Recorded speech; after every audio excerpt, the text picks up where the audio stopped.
I mean, again, he doesn't know who Gabriel is, right? Because he didn't come from an Abrahamic faith. The people of Mecca were pagan. Quran is mentioned, if this book was from other than God, they would have found in it many contradictions. If a book is without contradictions, that has no bearing on whether it comes from God or not. I've had phone books that are inerrant, but I certainly don't think God gave them. That we believe without understanding.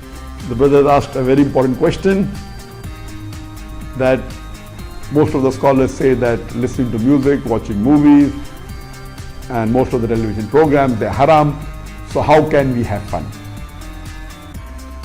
Let me tell you, brother, at the outset, that having fun is permitted in Islam as long as the fun is halal fun. That the standard narrative has holes in it. The Prophet tells us because Satan or the devil sleeps over our nostrils. Those who oversleep and not pray Fajr on time, Satan urinates in their ears. I really do think Jesus was crucified and that he really was dead and buried. He thought that he was a son of God in the sense that he was specially chosen by God. I think Jesus really did think he was going to be the Messiah, the future king of Israel. I mean, that is, after all, why they crucified him.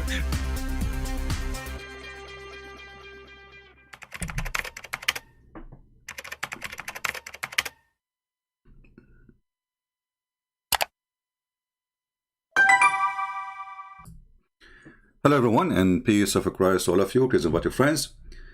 And today again we have another person to expose. Actually, we did many videos before, and I just posted under his video a challenge to let me call him this coward. He will never dare to do so, but that doesn't matter. You know, we know why he don't dare to let me call him. Always ask yourself, all those who attack Christianity, why they don't dare to speak to me? I mean, as long you claim to be a rabbi, and it's very easy for you to refute us, and you are a person who people call you, let me call you too. Can I? Coward, son of Muta. So this coward, actually he looked like a hamster. You know, we made a video yesterday about hamster. This is how hamster behave. He is a coward. If somebody is a rabbi and somebody asks you about your faith, why you are going to hide your faith? Why you don't say what you believe? Because you are a hamster. That. All right, we lost the connection for a few seconds. I hope it's working back now. Is it working? All right. You know, we have a very bad storm yesterday here. Actually, we lost the internet. So, you know. So ask yourself, if somebody is asking you, why Muslims believe that Jesus is the Messiah, shouldn't you say, you know, Islam is a lie? As long as you don't believe that the Messiah is Jesus is the true Messiah, why you don't say whoever says that is a liar? The reason you don't dare to say that, because you are not a rabbi, you are a businessman. You will never dare to offend Abdul, which means you will never dare to give a true answer. Why? Because you are not a man. You are a coward. So the question, listen to the question and listen to the answer. Or interested in these things that really matter. They really matter to really go back to the original sources. Like, I didn't quote a single... Yeah, let us go to the original sources. Yeah. Let us go to the original sources. Will we have it? Potato? What's really matter? What's really matter? What's really matter? Let us go to the original sources. And now the question is, there will never be answer. And look at this second hamster sitting next to him. Single scholar tonight. Why? Because... like, we want to know, what does the original text say? Let's go back to the original. Let's, you know, read it for yourself, all right? We did. And now let us go to the question, hamster. From now on, we will call you hamster because you look like one. You can't see me, but I actually showed him earlier. Can I have a bonus round question as we go? One small one. I don't want a lot of time from you. Just a simple question. Go for it. All right. Why do Muslims keep Jesus in their tradition? I mean, even they had rabbis. They knew rabbis. They knew the rabbinic literature. At least it appears to me from the scholarship I've been digging into. They knew this. And they saw how Jews looked at Jesus as not the Messiah, but they venerated him in some degree. They seem to want to have a different kind of Jesus than what we even see in the Gospels. Can you give us just a two-minute something on this? So this really fits so neatly into what we were just discussing. So Muslims are using the term Mashiach about Jesus, Isa. Christians are using the term Messiah about what they believe in. Jews use the term Messiah. We don't believe in Jesus. But the key is that Christians, Jews, and Muslims mean something really different. Thank you. So that's a great question. For example, let's go to the heart of the matter. To Muslims, first of all, Jesus was a prophet. No more. Son of Muta, it doesn't matter. The question is, look at your title. Is Jesus the Messiah or not? Do you see how coward this idiot? He is the one who wrote the title by his hand. They are not asking you if they have Jesus as a prophet or not. They are not asking you if Jesus is a different person or not. They are asking you, is Jesus the Messiah? The son of Muta will spend 10 hours talking. He will never give the answer. And now let me show you a Muslim. He just posted an answer here. And I'm going to take calls from Muslims so we can expose Islam too. We expose the hamster who called himself Rabbi and the hamster Muhammad. A person, he called himself Joseph. Obviously you're not a Muslim. And this is the thing about Muslims. They use Christian names. It is because they don't worship him. He does not endorse Islam. He appreciates them not to worship a man. Well, you just got your prophet busted, because according to the stupid Quran, the Jews, they worship a man. Let us go to the yellow pages of Muhammad. The same verse says that the Christian, they worship Jesus. The same verse says that the Jews, they worship a man. His name is Uzair. So you are a son of Muta, like the other son of Muta, and all of you end as a son of Muta, and today we are doing Muta. Isn't it? This is your stupid Quran. So he don't appreciate that the Jews worship, the Muslims don't worship a man. But according to Islam, you worship a man, the Jews worship a man, and this is the Quran. How come he don't say this is a lie?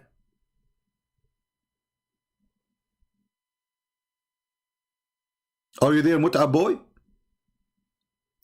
Isn't it? This is the stupid Quran, chapter 9, verse number 30, saying, the Zeus says Uzair is a son of Allah. Look what the heck.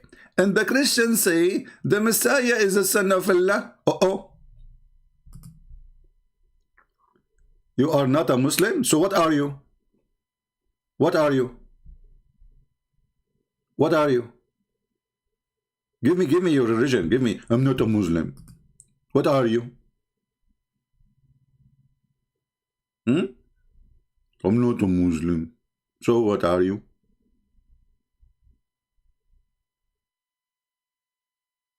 Are you a Jew?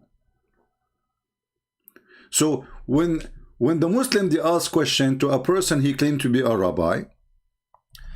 Okay, Muhammad, he believed that the Messiah is Jesus. Do you believe the Messiah is Jesus? He will say, no, we don't believe the Messiah is Jesus. So did Muhammad lie? Obviously he did lie then, correct? Is that correct, people? This is how a brave man, a man of faith, he answer. This coward, he will speak. If you watch the whole video, for 10 years, he will never say Muhammad lied. Isn't it the stupid Quran in chapter 3, verse number 45? It says that the angels came to Mary, and they told Mary there is a boy, he is going to be born, his name is Isa, and his name is the Messiah. So the question is, in his stupid title,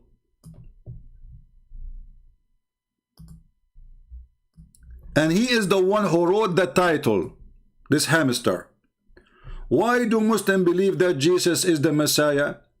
He will start telling you the Muslims, they believe in different Messiah, different person, different Jesus. He's a prophet for them. It doesn't matter. It's not a question. Is he the Messiah or not? Secondly, when you say different, you potato, son of Muta. When the Quran says this is the son of Mary, when the Quran says that Mary, she was a virgin, isn't it obvious this is the same Jesus? So when you're saying that Muslims believe in different Messiah, you know, he's trying to avoid the answer. He is a sneaky like a snake. He is a coward as coward can be.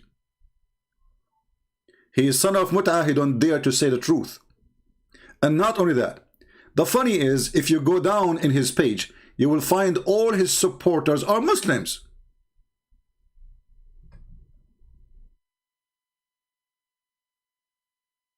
Here you see that there is something wrong. I'm going to open my Skype before I talk about next in this topic here. Any Muslim would like to call and speak of the topic, please feel free. I'm opening my Skype.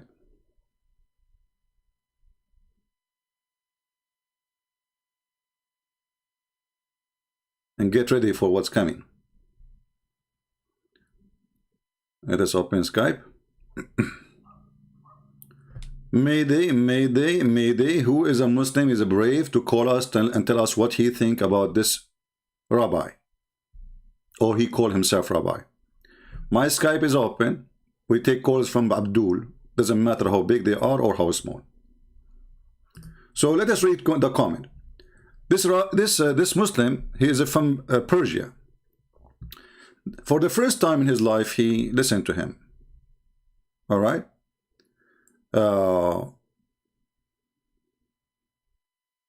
He is happy with his king, Korosh. Hold on. But isn't it the Quran? Isn't it Muhammad? He curse you and curse your Caesar. Huh? What stupid people, man. He's a Muslim and you are proud about this king. Isn't it the Prophet of Islam? He says the one who is proud about his heritage before Islam, tell him to go and bite the penis of his father. Potato. Next Muslim. I am a Muslim and I love Rabbi. I am a Muslim and I love Rabbi. All right. Let us see if we have any Abdul.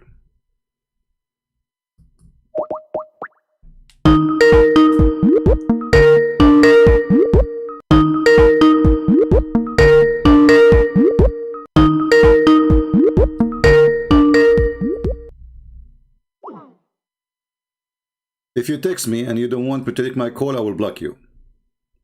As simple as that. So I will call you one more time. If you don't accept, you are blocked forever.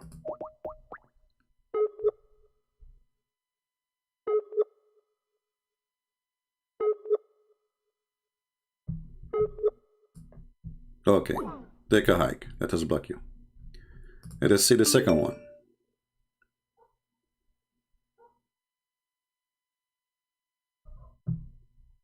This Muslim saying to me, you are finished. Let us see the finished. The finished boy.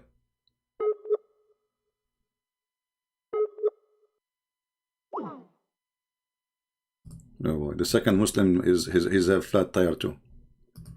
Let us see the other Muslim. All of them have flat tire.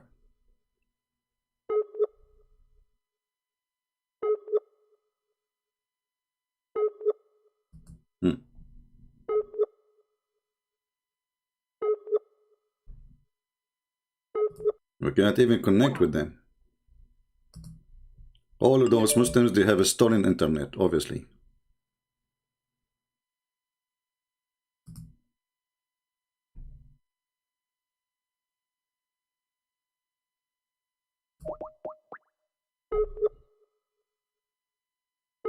Let us see.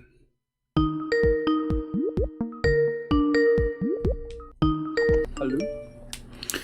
Yes, you are live on air.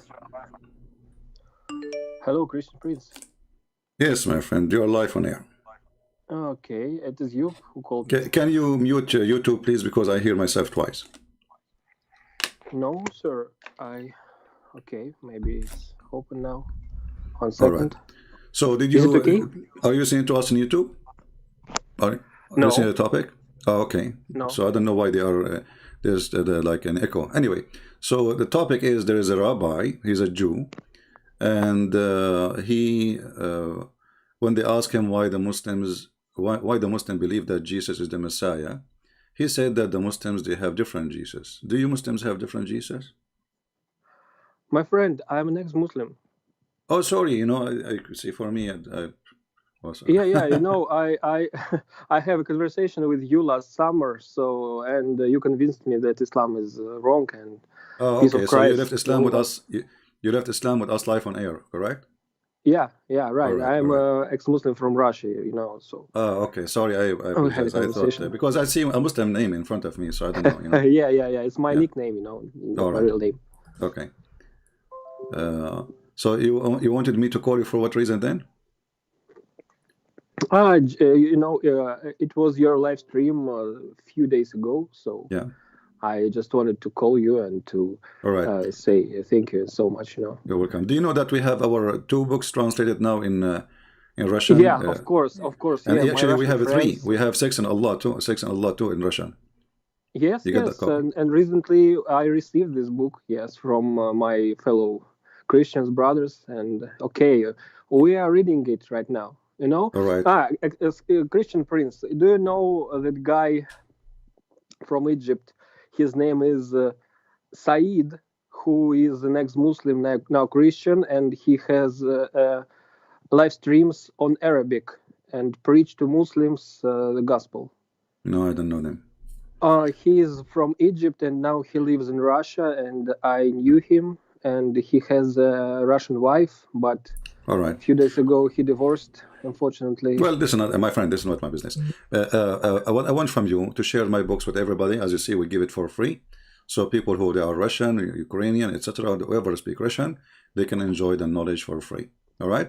So yes, Christian I Prince, depend we are very in Russian people appreciative. like you to spread the truth. Yes, thank All you right. very much. Okay. Thank you, my for friend. Let this us gift. take a call from Muslims. Thank you. Okay, bye. Bye bye. All right. We thought he's a Muslim. It turned to be not.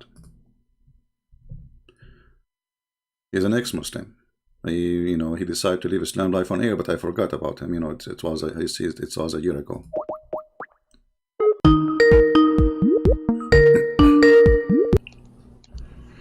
Hello? Your mother is a whore. Okay. Well, thank you. Not this guy now. Not this guy. This is the same guy who, said to us, the Prophet, his God is a sun moon. Not now. We want someone else. A Muslim, he called us to tell us what he think about his mother, what you can say. You have to agree. Let us call this guy. Okay, now it's time to block you. Call declined. This guy is just trying to disturb us. Do we have any brave Muslim? Do we have any brave Muslim?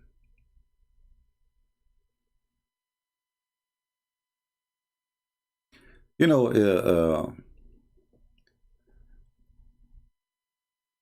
what we see in front of us, proving that the Rabbi and Muhammad both are fraud. Not again this guy, what he want? Yes, Shazi. Yes, sir. How are you?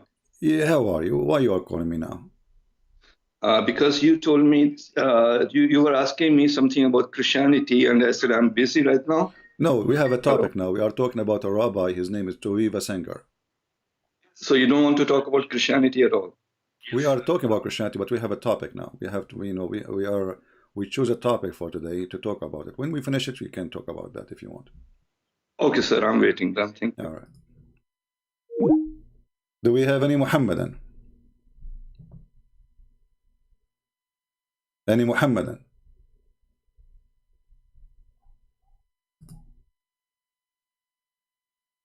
Anyone?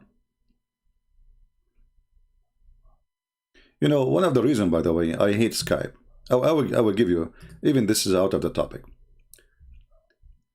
There is some people, they have mental illness, literally. And it's happened that those people who they are stalking me, they are women. You don't want to talk to them, but they want to talk to you. They are in love, brother. I mean, look at this mad woman. Look how many names I keep blocking her, she keep coming back. I keep blocking her, she keep coming back.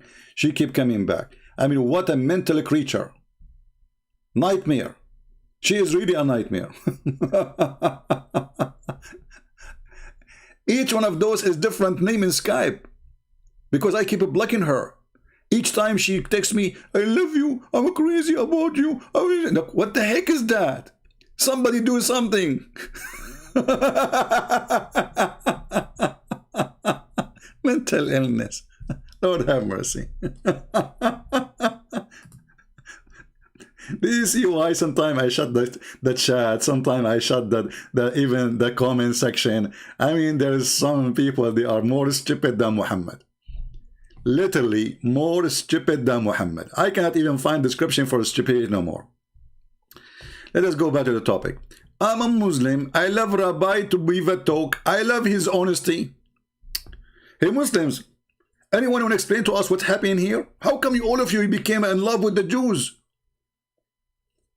I want really to make a case study about the love of Muslim to a rabbi, and he is a Jew. But remember, this rabbi is not a Muslim. So which means, if he don't dare to say it, still he is saying Muhammad is a false prophet. So why Muslim they are saying what they are saying in the chat here or in the comment section? Any Muslim? Who is a Muslim who love Rabbi Tovia Singer is willing to call us? I am a Muslim from Indonesia. Look, all his channel, actually, nobody watch his channel except Muslims. Is that telling you the truth? This is telling you what it is, right?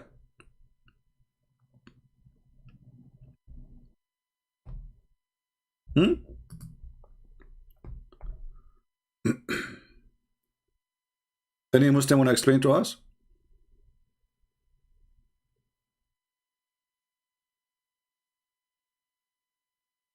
Any Abdul?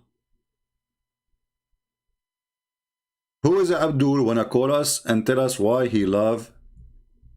You know, I'm not against you to love him. I actually encourage such a love. You know, I hope you get married soon. But this is not, you know, what we are seeking here.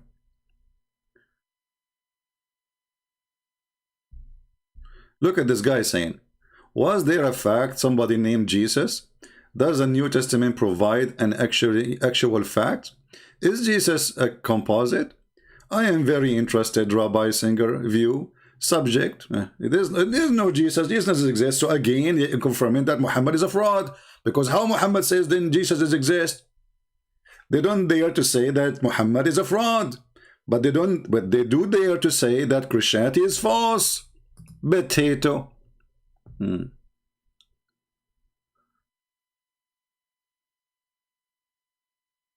you know there is underground channels, some countries where people get paid little money to troll in YouTube? I do not know about that. This is a conspiracy I cannot support. Why somebody want to do underground market to pay somebody to troll in YouTube? What does that mean? Sound fishy for me. Sound like, you know, sound like what, this is a Muhammad prophecy or something, you know, sound like the Quran for me. Yeah, because the Quran is the book of trolling. So any Muslim wanna call us and tell us why he is in love with Tovia Singer? Anyone? And look, all of them, they are from Indonesia, brother. And no, this guy from India.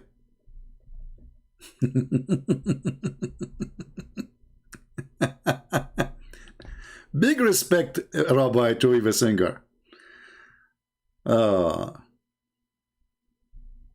Any Muslim? And I posted a comment in his stupid video. It doesn't appear here in this page because it was before I posted the comment. I guess it was open from before. But if we refresh the page, let us do so. Give me a second.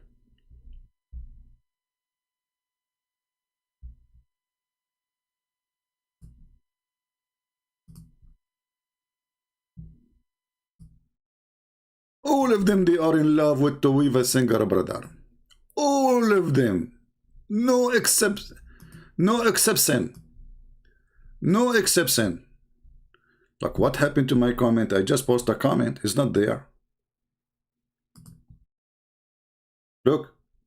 Let us see, maybe by changing to sort by newest first. Maybe that will make it appear. Here we go. Tovia Singer is a coward. He will never dare to talk to me. He will never dare to say Muhammad lied when he said Jesus is the Christ. Why? Because he is a snake, not a man. Watch my video exposing this businessman who don't dare to say, see, his faith in Islam. Is that the truth? Because if Jesus is not the Christ in Christianity, well, he is not the Christ in Islam. As simple as that. Why you don't dare to say the same thing you say to the Christians? You don't dare to say the same thing to the Muslims? Because you are a hamster, son of Muta. You are doing a business. You are doing a business. You sell jewelry. You sell jewelry in Indonesia. So you will never dare to say that.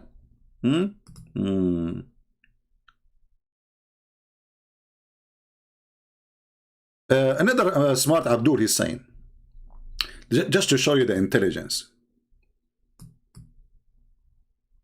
don't shit on the man, excuse my language, I'm just reading. You are saying if he is a man, he do have said it as is. No, he did not say it as it, because if he don't believe that the Messiah is Jesus, then he have to say, and he have to admit, then Muhammad is a liar. So he's a coward, he will never dare say it. And then you said to me, show my face. Why you want to see my face? Are you a homosexual? You must be a homo like your prophet. Why you are interested in my face? Are you looking for a date? What you get from his face anyway?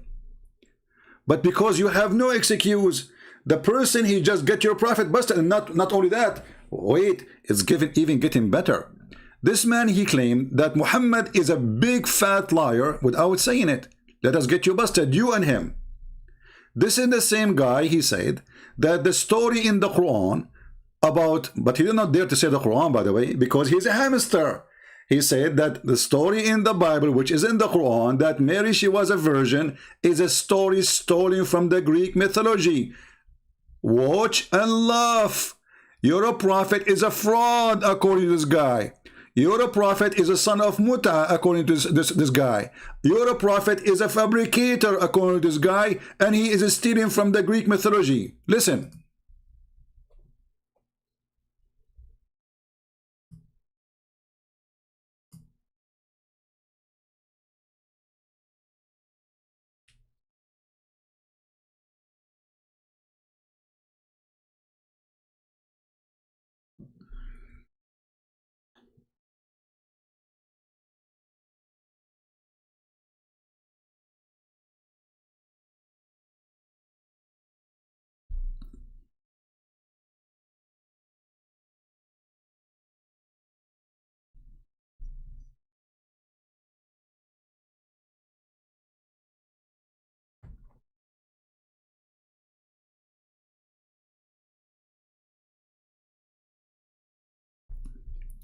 By the way, if you go and check all the stories he mentioned, none of them have to be even close, because all those stories about a man and a woman, they are having sex. The story of Jesus, he is not born of any sexual relationship. So this coward, son of Muta, again, is lying, mentioning names have nothing to do, not even close. But the point is, he is saying that the story which is in the Bible, which is in the Quran, is a theft from the Greek mythology. But do he dare to say Muhammad is a fraud? Oh, there's no sound for him. Hold on. Let us fix it. I apologize for that. We will fix it. Here we go. All right, now you will hear his voice. That liar when he said that Jesus is born of a virgin. Listen and laugh. Individuals, like the mythical founder of Rome, Romulus, was said to be born of a virgin and God. Pythagoras, the philosopher, was said to be born of a virgin. Octavius, Caesar Augustus, the adopted son of Julius Caesar, was said to have been was the son of God, and then he was born. I mean, this is the Hercules was said to have been conceived by a relation between Zeus and his mother. So what happened is, as Christianity was leaving Jerusalem and moving toward Athens, it was adopting the ideas that had emerged from Greece rather than from Yerushalayim. Did you hear it, Muslims? So when you're a prophet, you say that Mary, she gave birth to Jesus and she was a virgin. Muhammad is a liar. Did you hear it, Muslims? Yet in the comment section you say that this guy, we love him.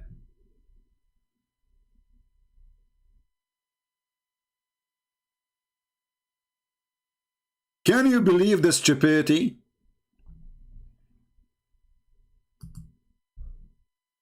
Can you believe the stupidity?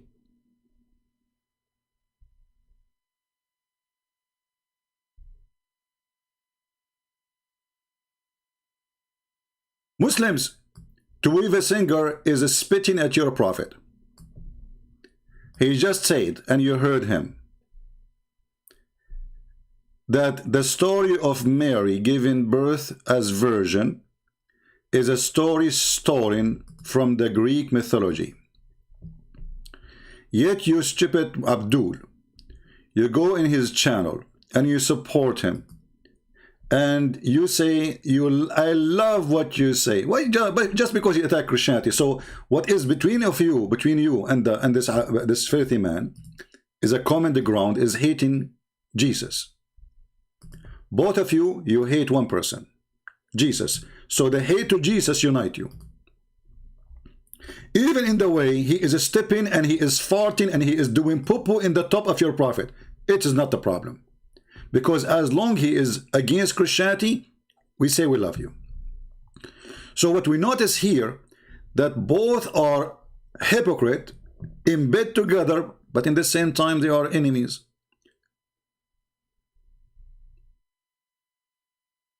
Who is a Muslim is willing to call me and tell me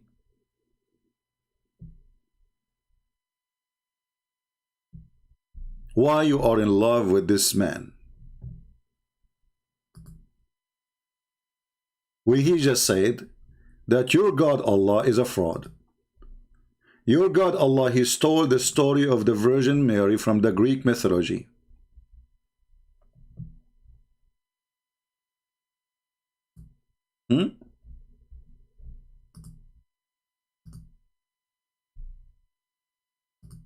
Any Muhammadan? I mean, can you believe the stupidity? And just right now, I'm talking to you. You know what I'm doing? I'm just blocking this woman who is sending me kisses. I hate Skype.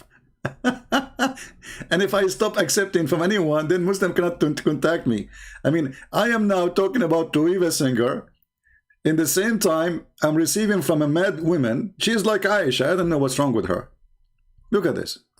Sorry, I have to expose you because you are stupid. Look at this. What I would do with those people?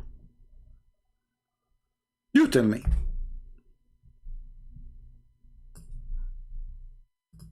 I am blocking names of this woman for the last, since I came, like open Skype, I'm just blocking names now. She have a billion name texting me. What a mental.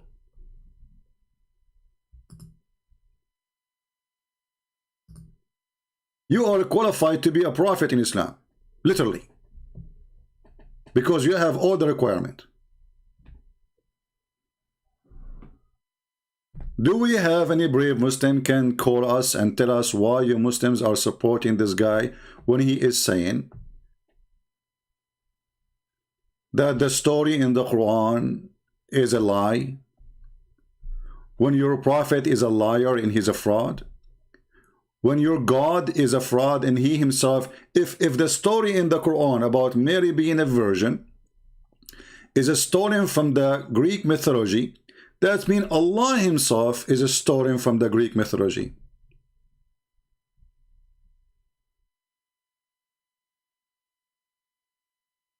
Any Muhammadan?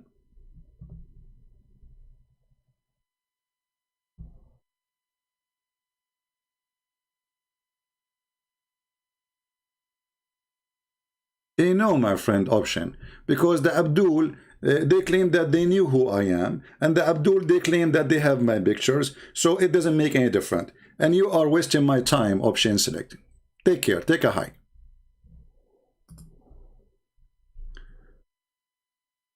The Muslim, they claim they know who I am, they claim they have my address, they claim they have my pictures, they claim etc. And same time, actually, it's not hard to find who I am. What a big deal. I have my books for sale in Amazon. I go and do seminars in person. I made seminars in every country you can imagine. So when the Muslim, they say, show us your face, this is an excuse not to debate me. As simple as that. Otherwise, who care about showing my face or not? You are debating what are my answers, not my face. And not to forget to mention that Allah himself, he don't show his face. I am Allah, worship me. What you can do about it? Isn't it Allah, he says, at least I don't wear hijab. Your God Allah is a female. Allah, he says, he wear hijab. Am I lying? So look at those idiots. They try to change the topic to be something else. Who care about my face? Am I a prophet? You want to worship me? I am Allah. I'm a person exposing your lies.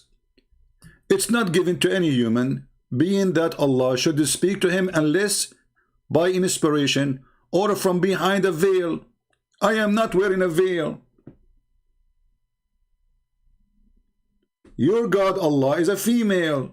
He's wearing a burqa. The word there is a translation for the word burqa. So your God is a female wearing burqa. Why you don't ask your Allah to show his face?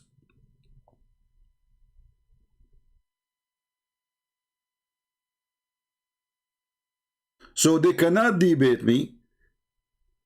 They have to run away from debating me to talk about something else. Show us your face.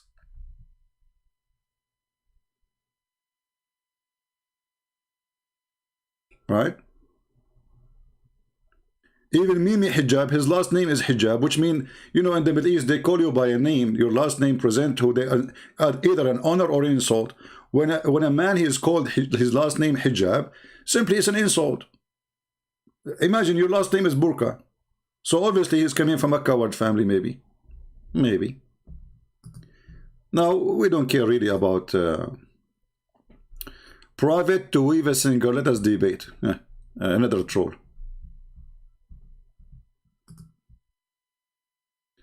Who is a Muslim would like to call me and tell me what is the secret between the love of Muhammadan to a person who he just said that Muhammad is a liar, without saying it, by the way. He don't dare to say it.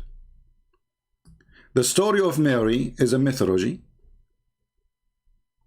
and Islam is a fraud. And yet you Muslims, you sponsor him. I want to know the secret. Is it true that because of you hate Jesus? Is that really the reason?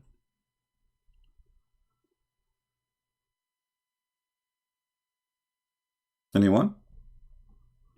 Ali Dawa, he sent FaceTime debate with the Christian Prince. What FaceTime is? What is that? There's something called FaceTime and AceTime. Here we go. I am in Skype. Anyone who dare to call me, let him call me. All of them, they are coward. They will never dare to do so. Get out of here. Fake.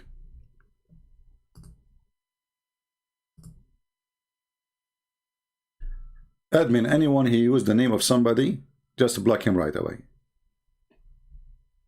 Like sometimes I see somebody using those Abduls from YouTube names coming here to make fun of them. Even if they are Christians, block them. We don't do what Muslims do. Any Muhammadan?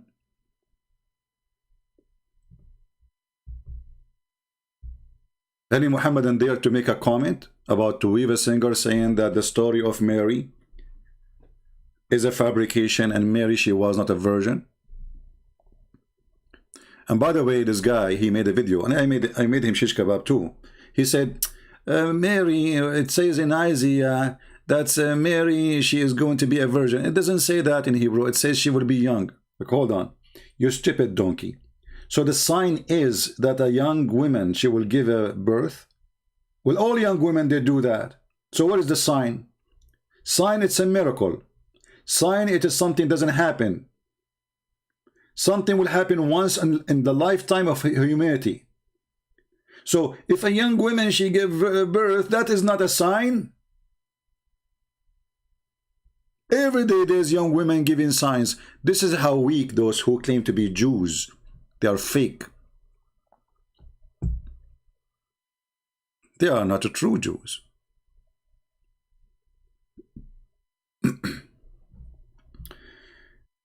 You know, when the Bible speaks about the synagogue of the devil, synagogue of Satan, he was speaking about specifically about such a people like this guy. If you go to the book of Malachi, you will see in chapter 1, it says clearly that the Lord, he said, I have loved you. Okay, talking to who? He's talking to the children of Israel, right? But in the same time, you will see how, you know, the Bible says the Lord, I have loved you. But you say, how have you loved us? Isn't not Esau, Jacob a brother? Declare the Lord. Yet I have loved Jacob, but Esau I have hated. So what the verse is here, and this is what Paul, he quoted later, speaking about the false rabbis. So God, he loved Israel. God, he loved the children of Israel. But not everyone from the nation of Israel is being really loved. Isn't it Esau? Is Jacob a brother? And remember, this is from the Old Testament. So the Old Testament presents to us that there's a false people who they claim to be people of the Lord, but they are hypocrite, false. They are willing even to take a side with the one who killed the Jews. Every single Jew in the Arabian Peninsula was slaughtered by Muhammad. And yet, this false rabbi, he takes side with the one who raped the Jewish women, who killed the Jewish people, and he did a cleansing to the Christian and the Jews. Muhammad, in his filthy hadith, not only he teach hatred against the Christians, but he have a special hatred to the Jews. Way more than the Christians. To the point he said, prophesying that the hour will not come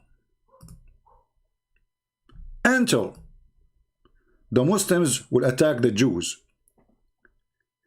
And if one of the Jews was able to escape, he thought he ran away from being killed, and he hid behind a tree or a rock. The tree and the rock, they will say, there is a Jew behind me, kill him. This is the filthy Muhammad.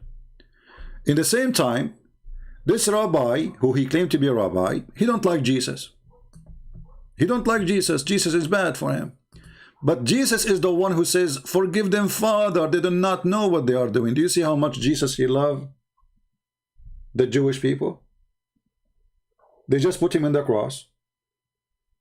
They just put nails in his hands. They just put nails in his feet. He is crucified literally.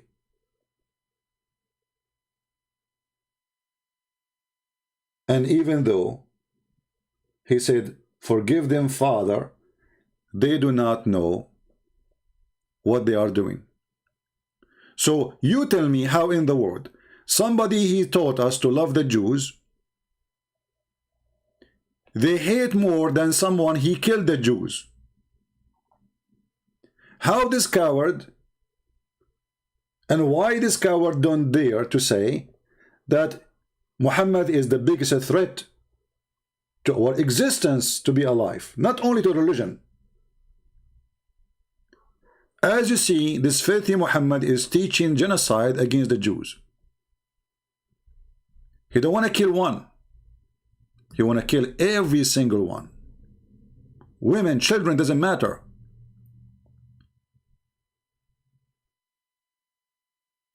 If we go back to the comment section and we see that the Muslim says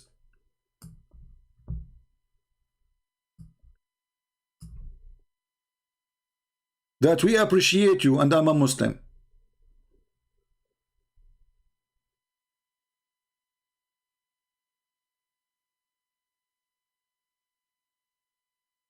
Like here, there's an honest person saying extremely misleading view.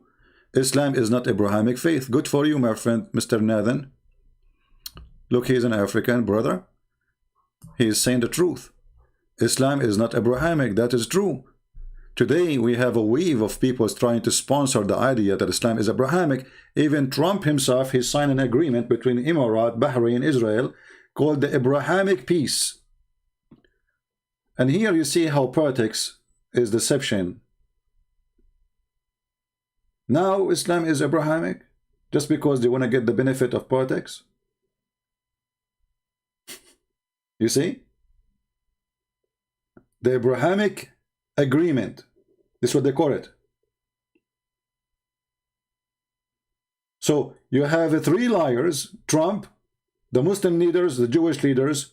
They are lying to each other. Oh, we are Abrahamic. Just in order to make a politics achievement. But all of us, we knew that this is a lie. I am a Muslim. I love Rabbi Tovia talk. I love his honesty. But look what happened here. When the Muslim, they say, I love his honesty, that means Muhammad is a fraud. Why?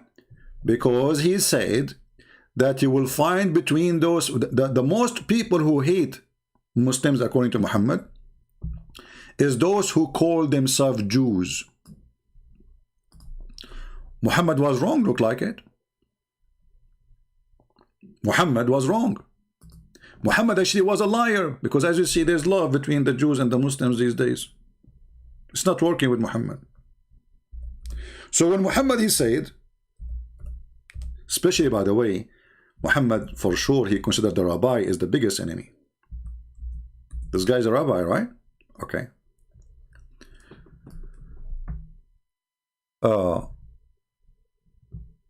Chapter 5, verse number 64.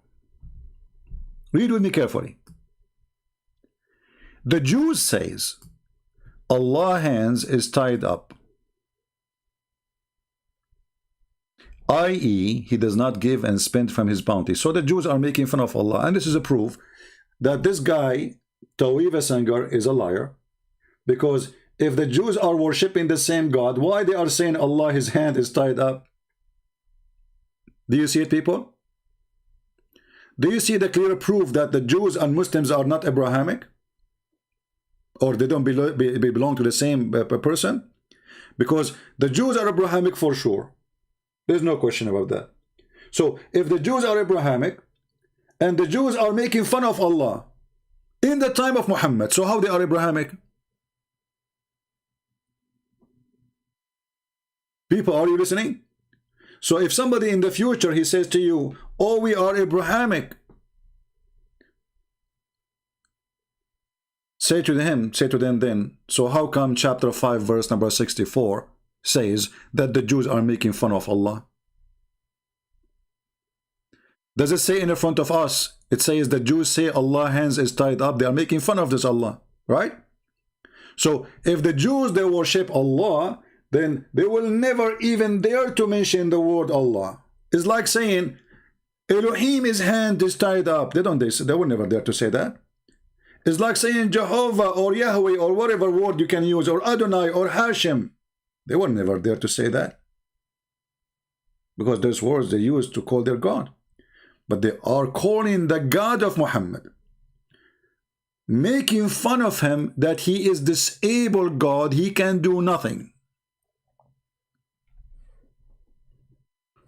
So people, did we take a note? People, did we take a note? If you want to prove to the Muslims that the Jews, they never believe in the God of Muhammad, which chapter we use?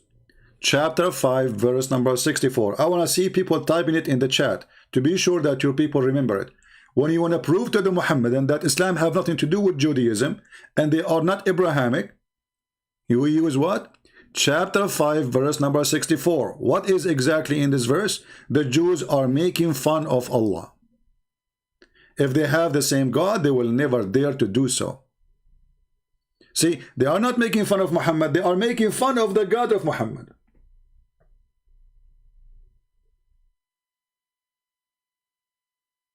And then the response of Allah saying, Allah is cursing them.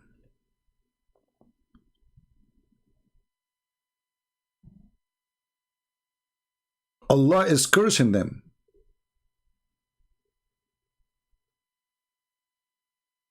And not only that, it says Allah will put enmity in their heart until the day of resurrection.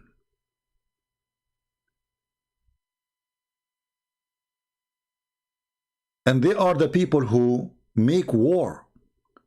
And each time they put a war, Allah will extinguish the fire of that war. Why? Because they are people of mischievement. And here, by the way, the translator, he exposed Islam. Because do you see the word Makkar? Makkar. You see Makkar? Or Makers? The Muslim translation, now because they are using it for the Jews, they did not hesitate to say the one who do mischievement. But Allah is Makkar.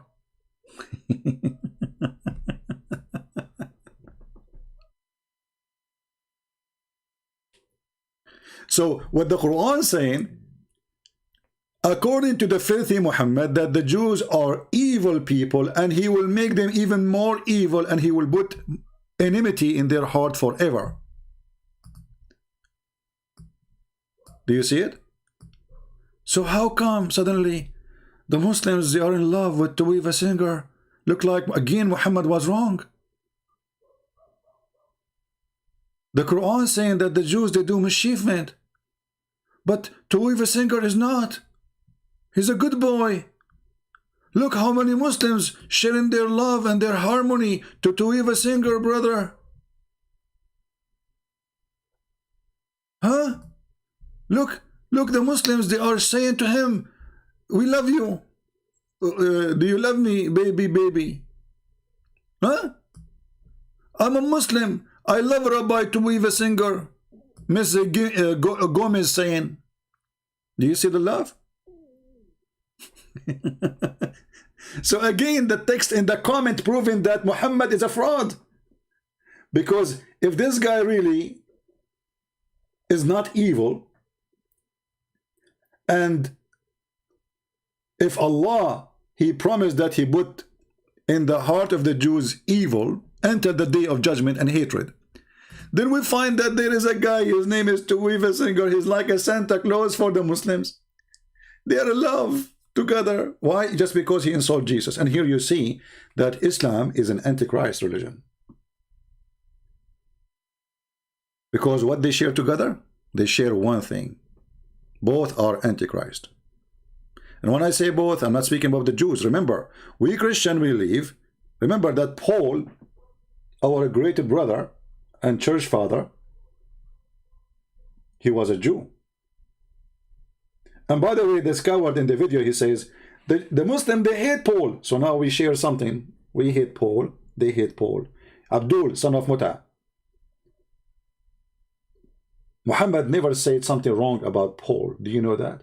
And not only that, the Quran is claim that Paul was one of the 3 messengers sent by Allah to the city of Antioch. So again, your knowledge about Islam is zero and you are a potato. You are a certified potato coward. If we go in the Quran,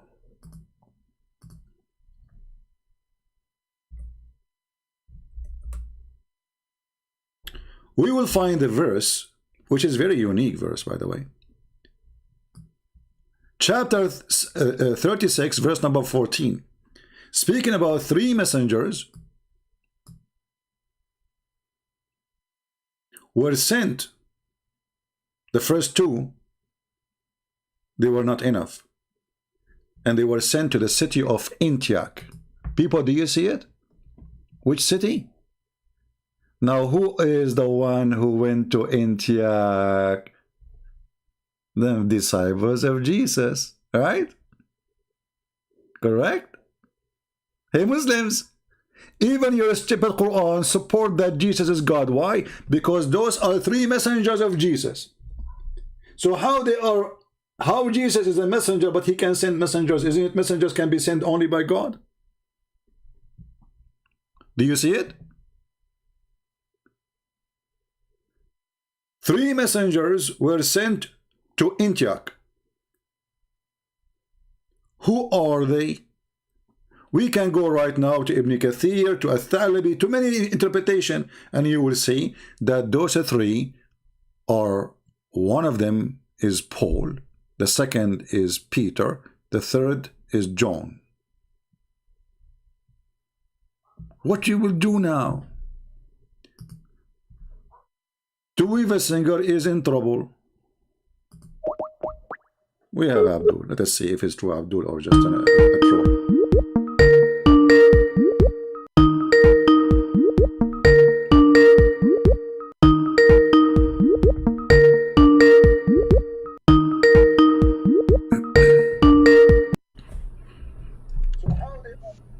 Hello? Hello? Yes, you are live on air. Go ahead. What do you want to say to us? Are you a Muslim? Oh, assalamu alaikum. Wa alaikum assalam.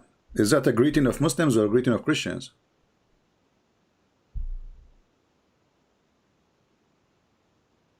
Hello?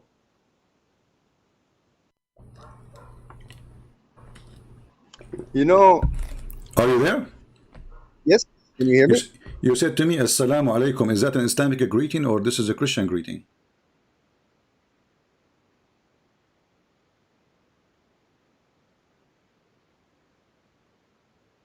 Hello? Hello, can you hear me? I hear you. Do you now? I'm asking you. I'm saying you said to Oh, me. yes. I'm saying you said to me, assalamu alaikum. Is that an Islamic greeting?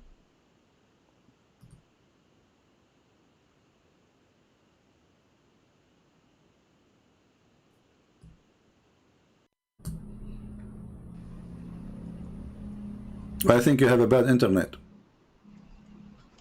Oh. You hear me now? Maybe if you exit any other program, you have it on.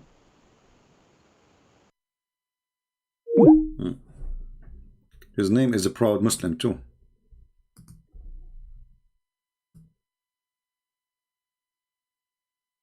Let us see how proud he is.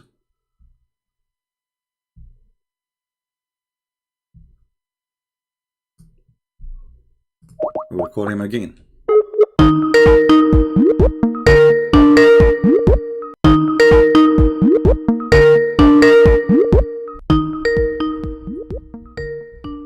You will lower the sound until he answer.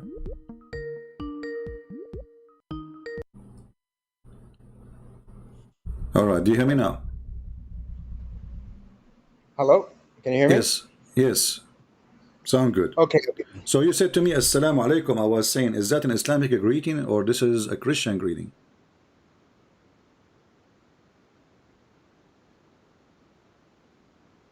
What's wrong with this connection? I cannot talk to you, my friend. Sorry, I have to hang up.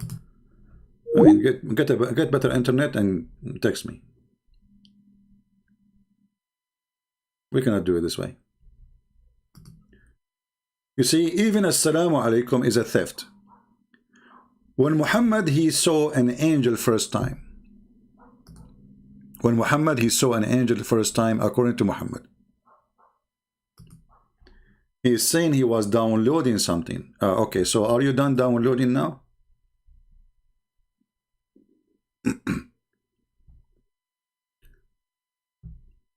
Okay, let's call him again. Give it a try.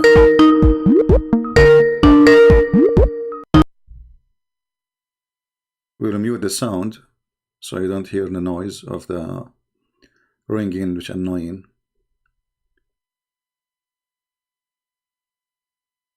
Let us hope he will answer.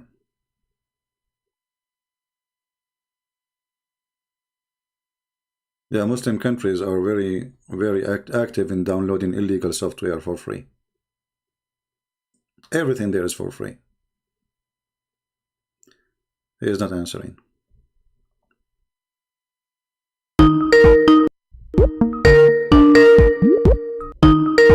Well, I have to engage again.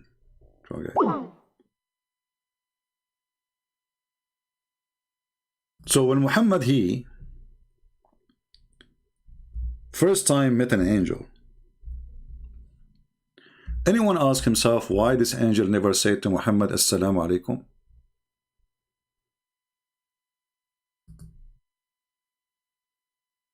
Never. When the angels came to Mary, they said to her, Shalom to you, Mary. Blessed you are between the women. So the first word they said to her is Shalom. Salamu alaikum. This is, by the way, it's exactly how it is. So even that one is a theft. Muhammad, he stole. Later he took it from the Jews. This is when Muhammad was not living with the Jews. He don't know about it. When Muhammad started living with the Jews, he copied Assalamu alaikum from the Jews.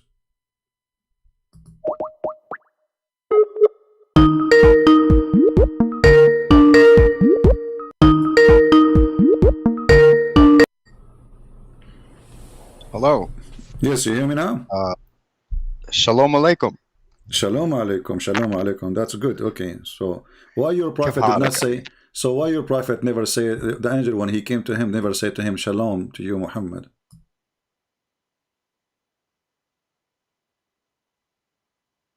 There we go. Okay, well, you know what? I have to block you because I'm not going to waste my time with somebody his internet not working.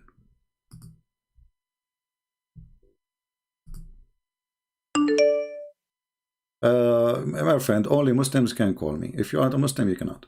Don't try. Any Muhammadan?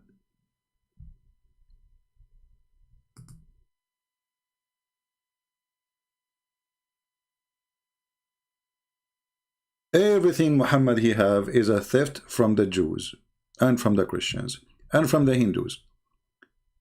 If you remember, we showed you before a video of Zakir Naik saying in the concept of God, he said that the concept of God in Hinduism and the concept of God in Islam is exactly the same. Is what? Is exactly the same.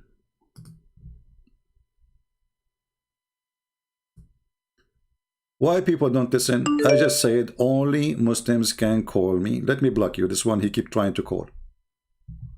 Very weird people. I say only Muslims can call. They will insist they want to call. Okay, here you are blocked. Have fun.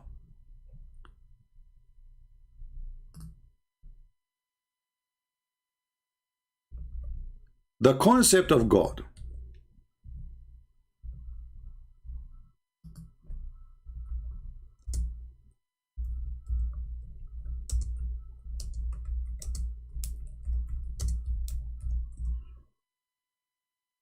Let's put the video for you. Out there. This is a video made by Zakir Naik. Even the Photoshop of the thumb made by Zakir Naik, and this is the channel of Zakir Naik.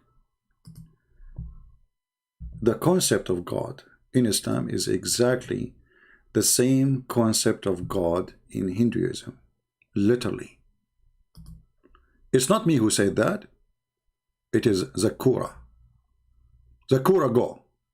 regarding the concept of God in Islam is quote to you Surah Ikhlas, chapter number 112, verse number 1 to 4, which says, Qul huwallahu ahad. Say, He is Allah, one and only. You see, the word ahad in Arabic mean one of. The word ahad have different meaning too, because it's a name of an idol around the Kaaba. And there is a word close to it in the Hebrew. Say that God is echad. Your God is echad. O Israel, your God is one. So either Muhammad is trying to steal from the Jews, or Muhammad made a mistake, because the one in the Hebrew, echad, does not mean one as a person. Echad mean unity. This is why the same word used when it says that the man, he leave his family and he become echad with his wife. So if the word echad is one as a person, as number, then the word is used wrongly when it's speaking about marriage. Echad is a merge, is unity. So here Muhammad copying from who? Let us find out. Allah Hussamad, Allah the absolute and eternal. No, as-Samad is not eternal. You see, he did not even translate the word Samad. Samad is coming from the word Masmud. Masmud is around the Kaaba there was an idol. His name is Samud. He have a hole in his belly. People, they put donation inside it. This is Samad. And this is where the word Masmuda coming from. You make a little container from clay, you make a hole in it, and you put your coins in it to save it. This way you will not be tempted to take the money and spend it, because you have to break the whole thing. This is called Masmuda. So Allah is a Samad. He is a name of an idol. And actually this is even exists in Ibn Kathir. Allah, He is a Samad, and Samud, Ibn Kathir, he says Samud was one of the idols around the Kaaba. And we showed those references before. Lam yalid wa lam yulad. Allah did not give birth. He is not born. But this is what idols is. They never give birth. He begets not, nor is begotten. Walam yakul lahu kufuwan ahad. There's nothing like him. And this is again starting from the Bible. Nothing is equal to God. But what does that have to do with the proving is your God? Continue. This is a four-line definition of Almighty God given in the glorious Quran.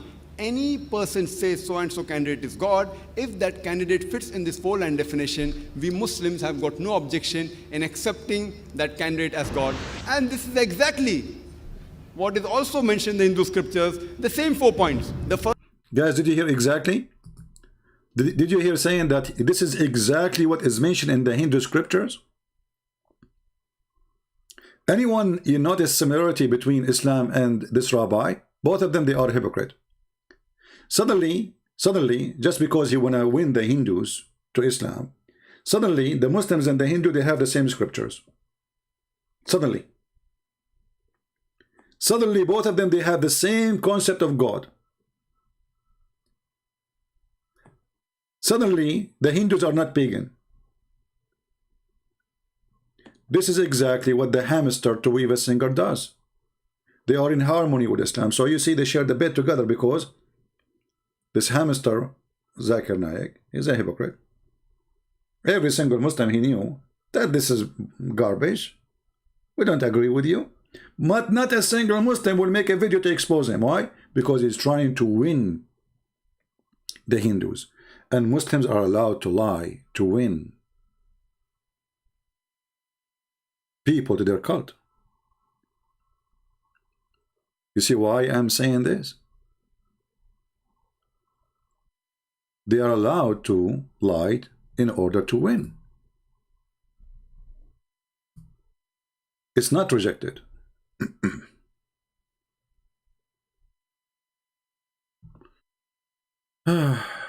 Okay.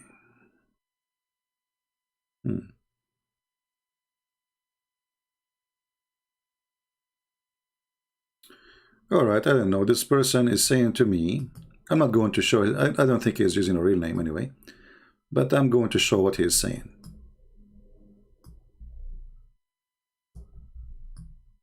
He just sent me this message now. Hi CP, I thank you from the bottom of my heart. I converted to Islam 3 years ago, but I left last year because your video reopened my heart to the truth. And then, you know, you are the best and defeated apologist, okay, scholar, okay. Well, I'm so happy for you, my friend. So he left, you know, he converted to Islam 3 years ago, so which means he was not born from a Muslim family.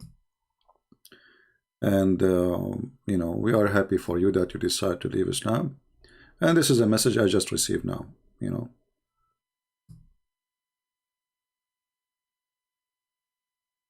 $12:16 and still texting me actually, you know. Yeah. So I'm so happy for you, my friend, that you decide to leave the cult of Muhammad and his garbage. But now I'm sorry for you because you will not get the endless penis.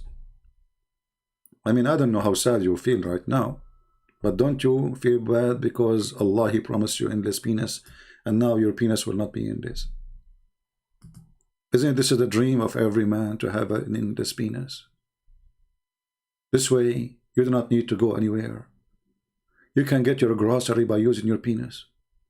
Simply, you can hang a basket on it. Like now, if I have an endless penis, why I want to go to Walmart? I just put the basket at the end of it. Let it go in the street. Install a camera so I can see direction in front. And then I direct it to Walmart.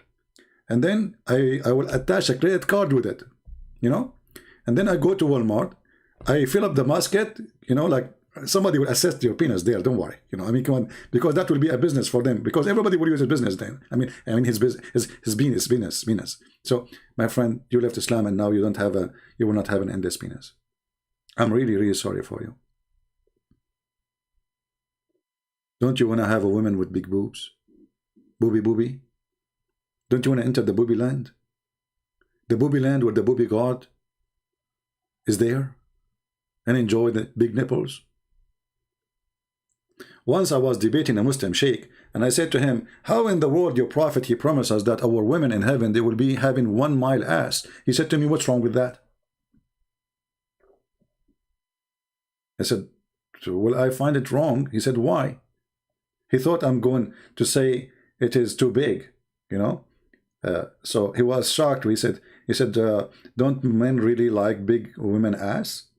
I said, yeah, but this is not big, my friend. If I will be 96 or 90 mile tall, and then her ass is 1 mile, I mean, this is so small. He was shocked how stupid his God is. I mean, he will be 96 mile tall, and your wife, her ass is just 1 mile. Like, what the heck? The ratio is 1 to 96. And the wife, she will be 30 mile tall. So you are 3 times bigger than the wife, taller than the wife. So when you are standing, your wife, she will not be even standing next to your waist.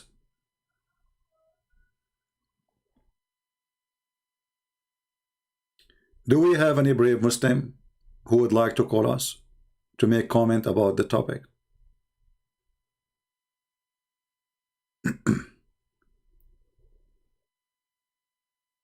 What do you mean no sense? This is make a lot of sense. Okay, hold on. You see, the Prophet of Allah, sallallahu alaihi wasallam, the Muslim, they don't even dare to say his name without saying sallallahu alaihi wasallam. Sallallahu alaihi wasallam. Once I called the TV station, I keep saying to them, Salli ala Rasul, Allahumma salli wa sallim wa sallam. I say, you know, pray more in the Prophet. They say, 4 minutes, 5 minutes, 6 minutes, and they don't dare to say, for God's sake, what is your question? Why you are calling us? The coward, they don't dare to say, what's wrong with you, man? Stop repeating the same thing. I keep saying to them, pray on the Prophet. And they repeat. They don't dare to say stop. Because if they say, stop praying on the Prophet, the TV will be shut. They will burn it for them. They don't dare. And everybody, you know, I was trying to hold the people around me not to die laughing because the sound start coming. So I moved to a different room, you know. So, Salli ala Rasul, Allahumma salli wa sallim wa sallim. Eid as-salah ala Rasul. Zid as-salah ala Rasul. Allahumma salli wa sallim wa sallim. They don't dare to say stop.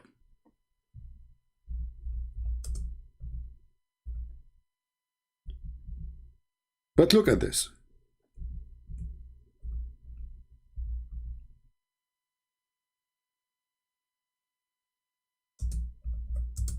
Muhammad is the first prophet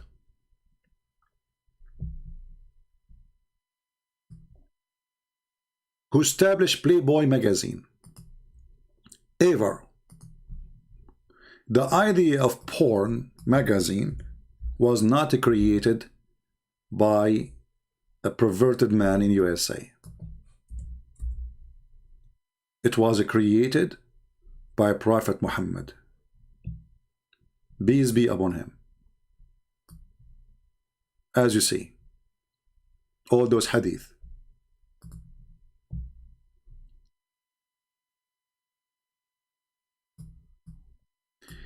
إن في الجنة لسوقا ما فيها شراء ولا بيع إلا الصور من الرجال والنساء فإذا اشتهى الرجل صورة دخل فيها.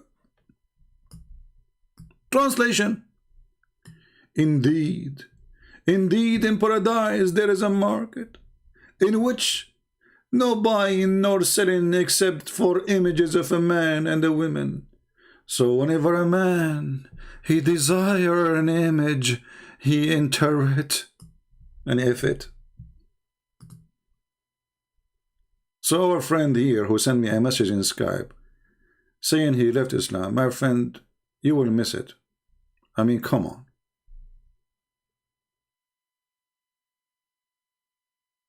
If you want to learn Arabic, I have a channel in YouTube. It's called Arab for Christ. It's for free. Go and learn Arabic for free. Just to practice everything we say there. I have a class number 1, 2, 3, etc. Practice it and you will learn Arabic. In less than 2 weeks, 3 weeks maximum, you will learn how to write, how to read. Granted.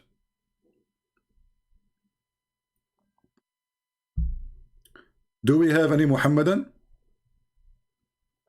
Remember, by the way, here this hadith is teaching homosexuality too. Because the images is images of men and women. It's not images of women alone. So what is in the magazine? The magazine has or contain images of men and women. Okay? So images, let us make a line. Of who? Of men and women. Okay, who is the customer? A man. Do you see it? So the man, if he desire any of those images, which is images of what? Images of men and women. Images of men and women. So if this man, a Muhammadan, he desire an image of a man, he jump in it and they if each other.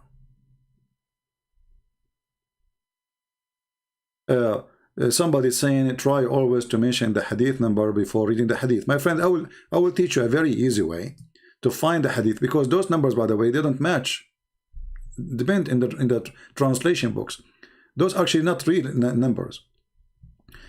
Always, if you want to find the hadith, you open the same website. You type 3 words like indeed in paradise there is a market. Type it, you will find the hadith. Very easy. Indeed in paradise there's a market. If you can remember more of it, well, you can put it just so. If I take now this line and I copy it and I search in the search engine, right away I will find the hadith. So even if I did not mention the number, just type exactly what you saw on the screen, especially we are showing it to you in English. You will find exactly the same hadith. Right? Now, do we have any Muhammadan would like to call us? Until now, we have 0 Muhammadan.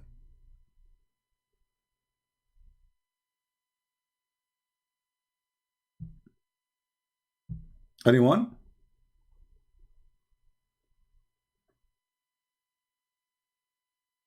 Mayday, mayday, mayday. Christian Prince challenging your God, challenging your prophet, challenging your books, challenging your religion, challenging the Jews, challenging everybody.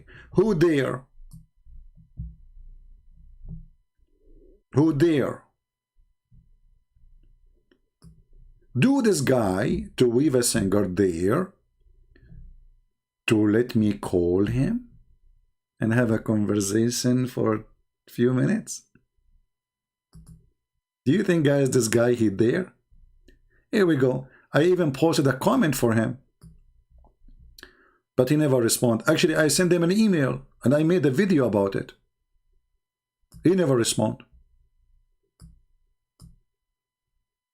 I made an email live and sent it to this coward. This is a long time ago. He never heard of my email. He played dead.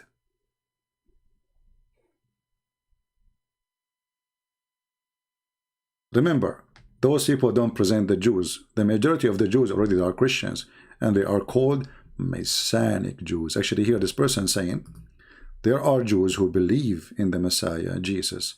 They are called the Messianic Jews. Absolutely. And those are the majority, by the way. The reason until now Israel or the Jews who left, you know, they are not even 20 million, because the majority, they become Christians. Otherwise, there's no way a nation, after 1,000 of years, they will stay just few millions. Right? So remember one thing. Jesus, he come to us by the disciple. The disciple is the one who taught us about the Messiah. They are the one who taught us what happened with the Messiah, what he said. And all the disciples, they were Jews. So never in your heart hate somebody because he's a Jew. Hate evil.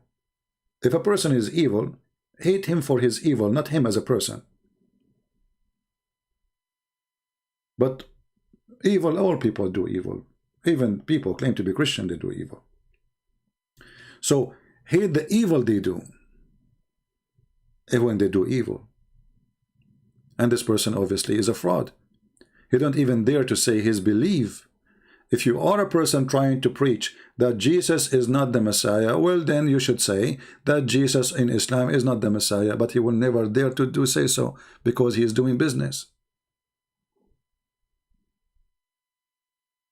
You know what I mean?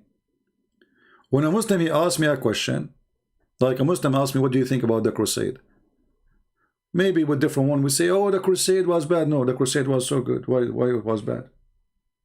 You see, we don't compromise. A true believer, he say what he believe. He is not waiting for the approval of an idiot to bless him. I say the truth I believe. I fear no one. So when they ask me, what do you think about the crusade? I said the crusade, the best thing ever happened. Because if not the crusade, the Muslims now is conquering all of Europe. And by that, doing that, America will be a Muslim, Australia will be a Muslim, and the whole world will be a Muslim. It was the crusade who gave us the freedom today. It was the crusade who gave their life. They tell you stories about the crimes they did.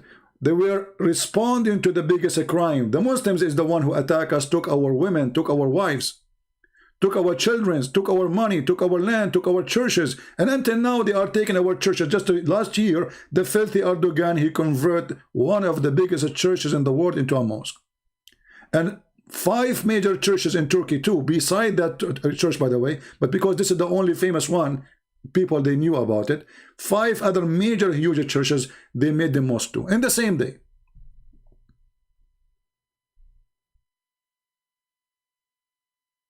The crusade never happened for 600 years. The crusade happened after the Muslims attacked us. And if I was exist at that time, I would be the first one to join the crusade. The crusade people are our honorable brothers. They are the best of us.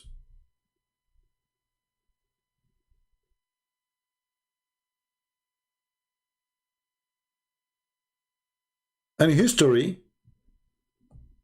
try to make them look bad, as if they are the invader, when the fact they are the one who was defending. This is a land the Muslim never exist in. Even the Muslims agree that the first time a person spoke Arabic in the Middle East, in the area between Syria and Jordan and Israel, and all the way to Tabuk, all the way to Iraq, then nobody speak Iraq, all of it. Nobody speak Arabic. They speak Aramaic. This is why in history there's something called Ta'arib al-Dawawin. What does that mean? Even when the Muslim they occupied because they are ignorant, as Ibn Khaldun he said. Ibn Khaldun he said, and he's a Muslim, he says the Arab they were savage, they are willing to burn a library in order to cook a dish. Go and read the introduction of Ibn Khaldun.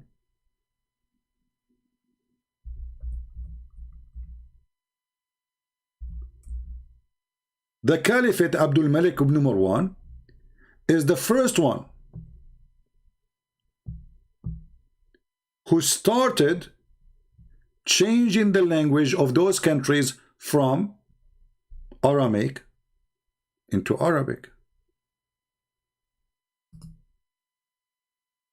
including Iraq, including Syria, including Jerusalem, including Egypt.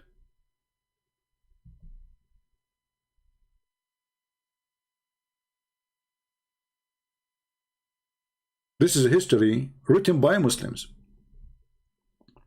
And now you see somebody from Hamas saying to you that this is our land, when in fact everybody knows that the first time they enter it, when the filthy Umar al-Khattab, he attacked Jerusalem.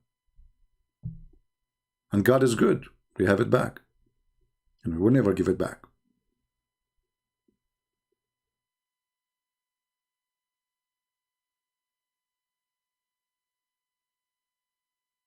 But because, you know, in schools, they teach you that the crusade were bad. So, you know, they poison the brain of kids. They try to poison your kids about the crusade. You tell me what the bad about the crusade. Who is the one who invade who? Who is the one who attack who? How the one who is defending is the bad and the one who attack is the good?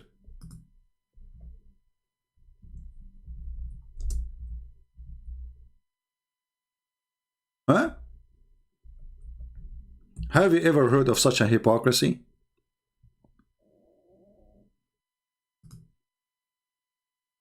So the one who attack us is the good guy, and the one who defend is the bad guy.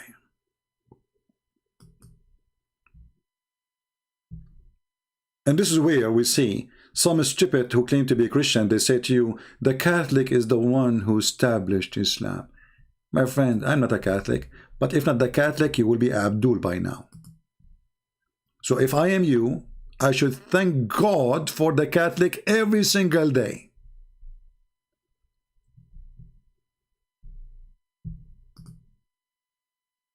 I say that to the dummies, you know. I'm not a Catholic, remember that.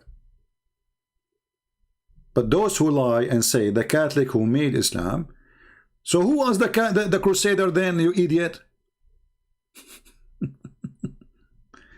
Isn't it amazing how stupidity is working?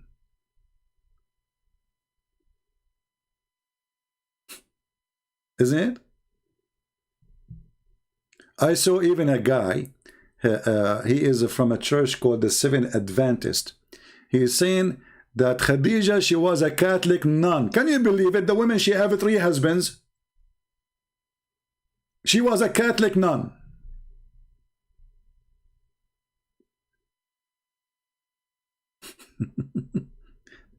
This is why I say those priests from any church who divide us as a Christians, they are the enemy of Jesus.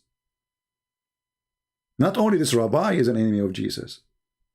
You have a priest inside your church who divide us. We Christians, we are powerful when we are united. Catholic, Protestant, Orthodox, one church. The Satan, my friend, he understands very well. Divide and conquer. You do not need to be a genius. Divide and conquer. When we divide them, we can conquer them. If they are united, they are 3 billion human beings. How in the world we can conquer them? A true Christian is the one who don't let Satan divide so he can conquer. And not only that, the Quran says to you that Allah, He have a plan to divide and conquer. Do you know that? Quran is giving you a clear message that Allah is Satan and He wanna conquer you by dividing you, by spreading hatred between you. If you go to chapter 5, verse number 14, it says it clearly that Allah will spread hatred and enmity between the Christians until the day of resurrection. We planted among them enmity and hatred till the day of resurrection. So when somebody he is a priest and he divide the Christians, he is serving the devil Allah. Are we clear? When somebody he claimed to be a priest, or even a normal person he claimed to be Christian, and he start attacking Catholic or Protestant or Orthodox, he is no Christian. He is serving Satan Allah.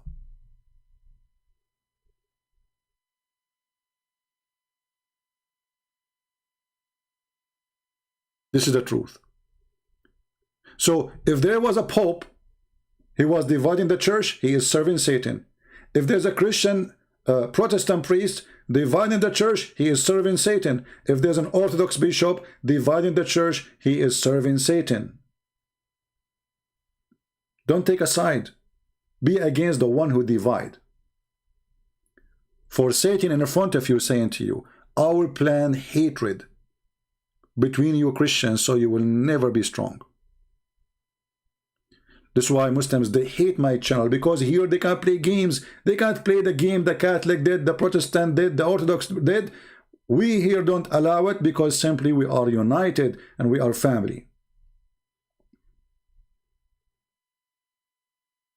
It's not you who decide who is a Christian, it is the Lord. The Lord, He says, whoever believe in me and I will live. Believe in Him as what? As a Son of God. Even if they have some wrong beliefs, still they are Christians. Let's say you might not agree with them about having pictures or statues, but still they believe in Jesus, that He is their God. They knew that statues is a statues. They knew that the picture is a picture. They don't believe that the picture is God. When somebody says to you, the Catholic, they pray for dead people, that's a lie, my friend. The Catholic, the same as the Protestant, the same as the Orthodox, believe that when Jesus resurrected, thousands and thousands of saints resurrected with Him. So saints, according to the Bible, were resurrected. So how you claim they are dead? When somebody says that they recite the rosary, well, the rosary is in the Bible, you idiot. This is what the Catholic repeat. It's what the angels they say to Mary. Shalom to you, Mary. Blessed you are between the women. So then maybe the angels were Catholic too. So fight your ignorance. Don't be a fool and don't be stupid. I don't agree with the Catholic with many things, but still, no, they are my brother in Christ. And we appreciate a lot of things they did. As we said, if not them, all of mankind will be now subdued, bowing down to the devil Allah.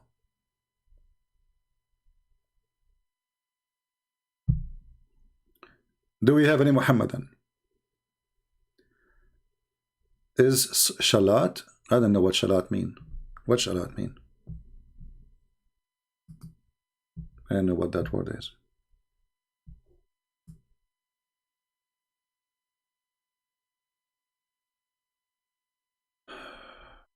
Okay.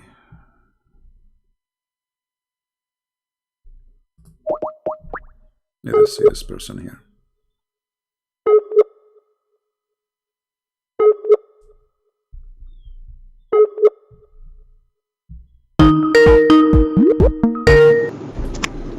Hello? Hello? Yes, my friend, you are live on air. Hello. Christian Prince, are you there? Yes, I hear you. Sure. All right, are you there, Christian Prince? Yes, my friend, you are live on air. What do you Oh, want to say to okay, us? sorry. Yeah, sorry about that. I was connecting my Bluetooth. I'm an American Muslim, and I recently converted to Islam, and I've been watching your videos on YouTube. And well, at first I got angry with you over some of the things you were saying. I've been looking into some of the things, and I think I've made a bad decision. And now I feel like I need to come out of it. But if I do that, I'm not going to tell anybody about it because I've recently learned about the apostasy laws, and I just think that I'm going to get some serious backlash. So I guess I'd be better off. No, my friend, don't worry. You live in USA, they will not even dare to touch you. Those cowards, they will dare to touch you only if you live in their countries. No. Yeah, when I converted, I was told this beautiful story about how Islam is the only monotheistic religion left, and how Muhammad is the seal of the prophets, and Islam only engages in war if it's defensive war, and they were very nice and they were very kind when speaking to me. And they also said they believed in Jesus and they believe that Jesus will come back. And I did some investigation into the Islamic belief and how Jesus will come back. And what I found shocked me. According to the Islamic belief, if I'm understanding, is that when Jesus comes back, he's going to kill the pigs, which means Jews, and break the cross, destroy Christianity. And so, while it's true that they believe in Jesus, they believe in a very different Jesus than the one I was raised with. The Jesus in Islam is hostile towards traditional Christians and Jews, and that's one of the many reasons. I was angry at you at first, but I'm actually glad that you do what you do because there's so many things that so many Muslims don't know about their own faith, and myself included. So I just thought I would give you a call. Did you ever call me before? Did you ever call me before? No. No. Yeah. Because there's some silly people they say and they called me before, but you did not. Yeah. People that are silly. Yeah. So my friend, so did you decide today to leave Islam? Yes. I mean to that. And what about becoming Christian again? Do you accept Jesus as your Lord and your Savior? Yes, I do. I mean to that, and we are happy for you. And I feel terrible for that dude. There's a lot of really good Muslims out there who I don't think that they either don't know about the core things that Islam teaches. Another thing that Islam teaches is that women don't have the same rights as men do. I mean, yes, they have rights, but I'll give you an example. The Quran teaches that a woman is required to submit to the sexual needs of her husband, and if she doesn't, Allah and His angels will curse her all throughout the night when she's asleep. And a man is able to unilaterally divorce his wife, no questions asked. A woman can't do that in Islam. A man can have up to 4 wives, although Muhammad could have more, which a privilege. Sexual privilege to the cult leader. Right, exactly. And not only that, Muhammad had sex slaves. He sold sex slaves. So I've been doing a lot of investigating into the faith after I converted, and I should have done more before I took the Shahada. Yeah. For how long you been a Muslim? Not very long. About 3 months. Not very long. Few months? Yeah, a few months. Okay. I was curious. I went to a mosque. I met some very nice people there. They were very open, very welcoming. I was actually surprised on how open and welcoming they Well, would they are be. nice because they wanna win you. You know, this is the game. You know, what do you think they will be rude to you? I mean, they're trying to win you to join us, right? So it's a trap. And Have you ever heard of a scam is not nice when they call you like a scam? You know what scam is? right, and I've been asking some of my friends who I attended the mosque with some of these questions, and they don't like to hear them. They don't like to hear them. They don't like answering them. You know, or they say things like, "Well, you're taking it out of context, you're misinterpreting it," and it's almost as if Islam is never wrong, ever. The Christians are always wrong, and Islam is always right. Islam has never killed a person. It's never done anything that would reflect negatively on the faith.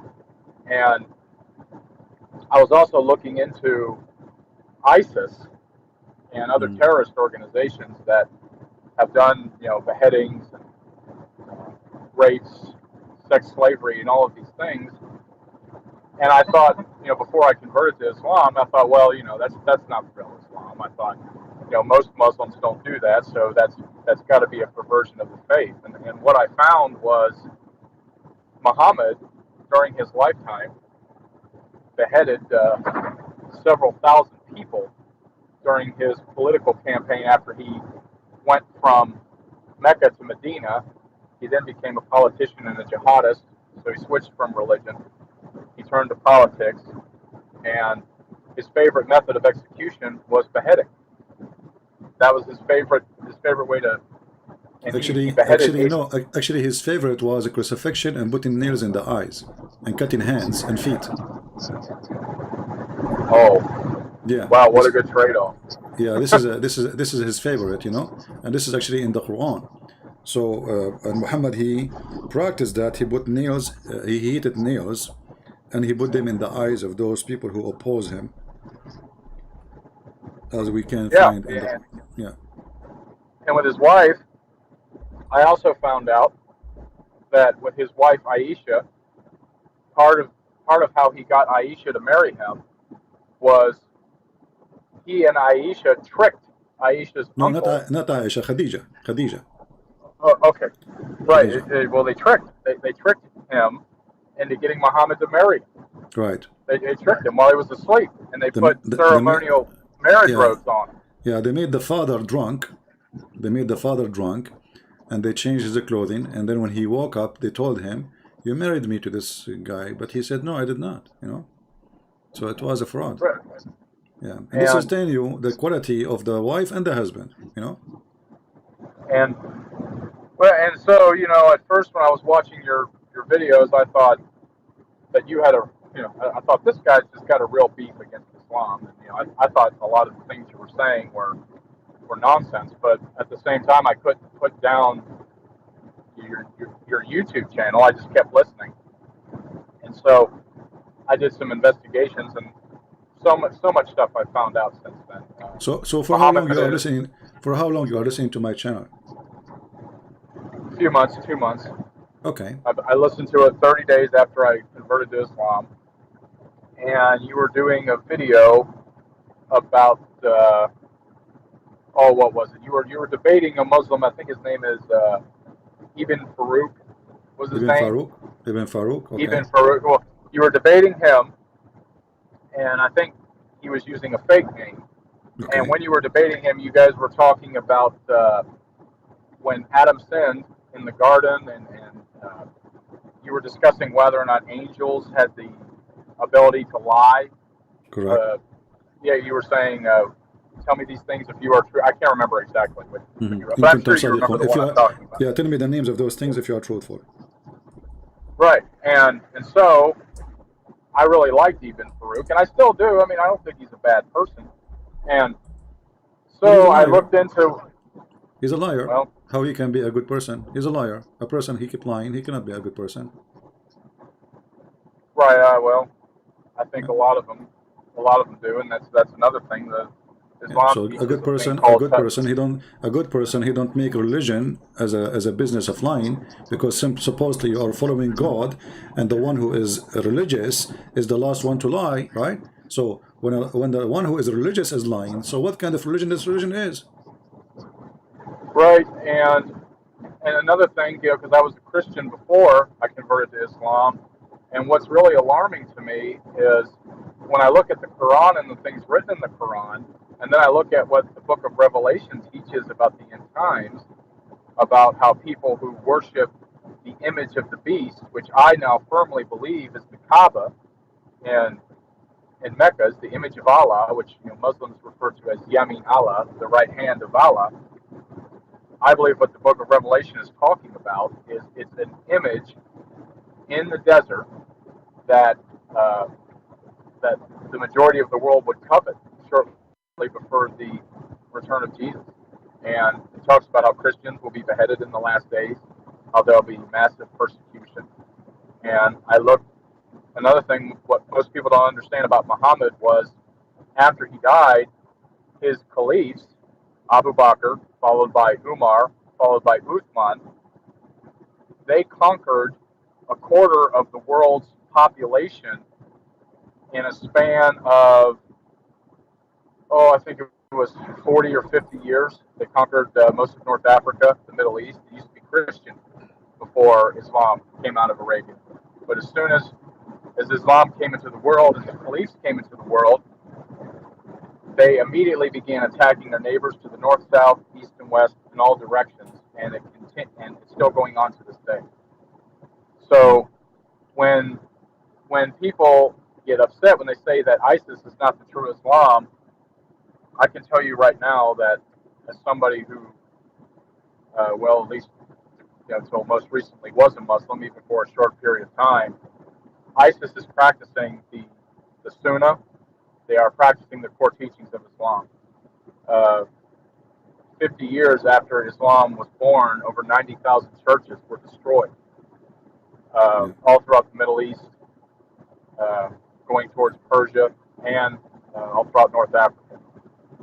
So, You know, when somebody says to you, ISIS is not Islam, you should say to him, name for me one thing ISIS did Muhammad did not do. You know, just name one. he did all of it. The sex slaves, Muhammad had sex slaves, he sold sex slaves. His favorite sex slave. Beheading, cutting hands, cutting feet, crucifixion, you know, I mean, everything they did is very Islamic, you know, attacking the neighbors. Muhammad, he says, attack the Romans so you can get the blonde girls. And, you know, I truly believe that it's the, see, most Christians today think that the mark of the beast is going to be some microchip or some, you know, or some stamp on your hand or your forehead, but they don't know what the Shahada is. The Shahada, when someone recites the Shahada, they are renouncing Jesus Christ. They are proclaiming allegiance to Allah, to Muhammad. Yeah, they're pledging allegiance. It's a declaration. God doesn't care about a barcode on your hand. He doesn't care about a microchip. He cares about false worship to a false God. That's what makes God angry. So that is what the mark of the beast is. And in the end times, I believe it's the Mahdi is going to be the Antichrist. What for your listeners who don't know who the Mahdi is, the Quran teaches that shortly before the Day of Judgment, that an Islamic Jesus will return to Syria in Damascus, and that the Mahdi, who is the Islamic Messiah, will purge the world of Christianity and Judaism and to establish Allah's eternal rule on earth. And it's going to be from Jerusalem, not from Mecca. He's going to, the Muslims want to retake Jerusalem, and they want to set up an image to Allah in Jerusalem. And all of this is in the Bible and the Quran. So Christians it's imperative that when you talk about end times, that you don't just look at your Bible. You have to look at the Quran, what Muhammad taught in the Sunnah and the Hadith about the end times, because it all bears a direct relevance to all of this. And Well, my friend, we But are happy. We are happy that you decide to leave this garbage. And if you know any of your friends, you met them during the time you became a Muslim in the mosque, and they were a Christian, they converted to Islam, let them watch my videos and ask them to be free to call me if they are still not convinced to leave Islam. right, Right? and yeah, and you know, with the apostasy laws, uh, you know, I Well, don't called worry you about today apostasy law. Don't under a worry different. about it. Here, they don't dare to do anything. Here we go. I live in America. I laugh at Muhammad every day. What they can do about it? We are men. We are not cowards, right? Right, and We are men, and yeah, I'm not worried we about are not anything cowards. happening to me here, Yeah. What? but the reason I'm bringing up the apostasy laws, yeah, I'm not worried about anything Yeah. happening to me here. Don't It's just worry. many Muslims take these apostasy laws very seriously. No, they don't. They And don't. People are leaving a lot of Islam, my people think friend. it's a joke. It's People are not a leaving joke. Islam. No, people are leaving Islam in the Middle East, left and right. Just go and see in the Middle East what's happening. You know, all days is over. All this is over. The only place is crazy is like Pakistan. You know, Pakistan is those are the country. All of it is controlled by terrorists. Bangladesh, maybe Pakistan. But if you go in the Middle East, if you go to many countries in the Middle East, you will see many even changing their names from Muhammad to George or whatever. You know, so all this is really over. Even now, the Islamic fatwa of Egypt, because many they are leaving Islam, they don't dare anymore to say we want to kill him. There's no, that's it. The law of apostasy in Egypt cannot be practiced. The law of apostasy, even in Saudi Arabia, cannot be practiced. They have now music, they have theater, they have a party. Even now, the Saudi prince established a bikini beach. So all days is over, and I assure you soon the Saudi Crown Prince of Saudi Arabia will allow Christians to build the churches because they are trying to fix this country, which Muhammad damaged it. So there's a big revolution in the Middle East right now, and the Middle East is a change. Just last week, the government of Emirat, they changed the holiday or every weekend from the normal Friday to be Saturday and Sunday. So from now on, Muslim in United Arab Emirates, they have their weekend as us, Saturday and Sunday, which is following the Bible. Right, and for your listeners too, another thing, when people first convert to Islam, they really just, like, I was born in the United States, I'm an American, I was born and raised as a Christian. When you convert to Islam, they're really obsessed with micromanaging everything you do, how you dress, how you speak, what you're allowed to say, what you're not allowed to say. Everything is haram. Absolutely everything is haram. You got just people bugging you night and day, and if you don't show up to mosque, you don't show up to prayer, you have people calling you, wanting to know how come you haven't shown up. Yeah, they harass you. I mean, You know, it's harassment religion.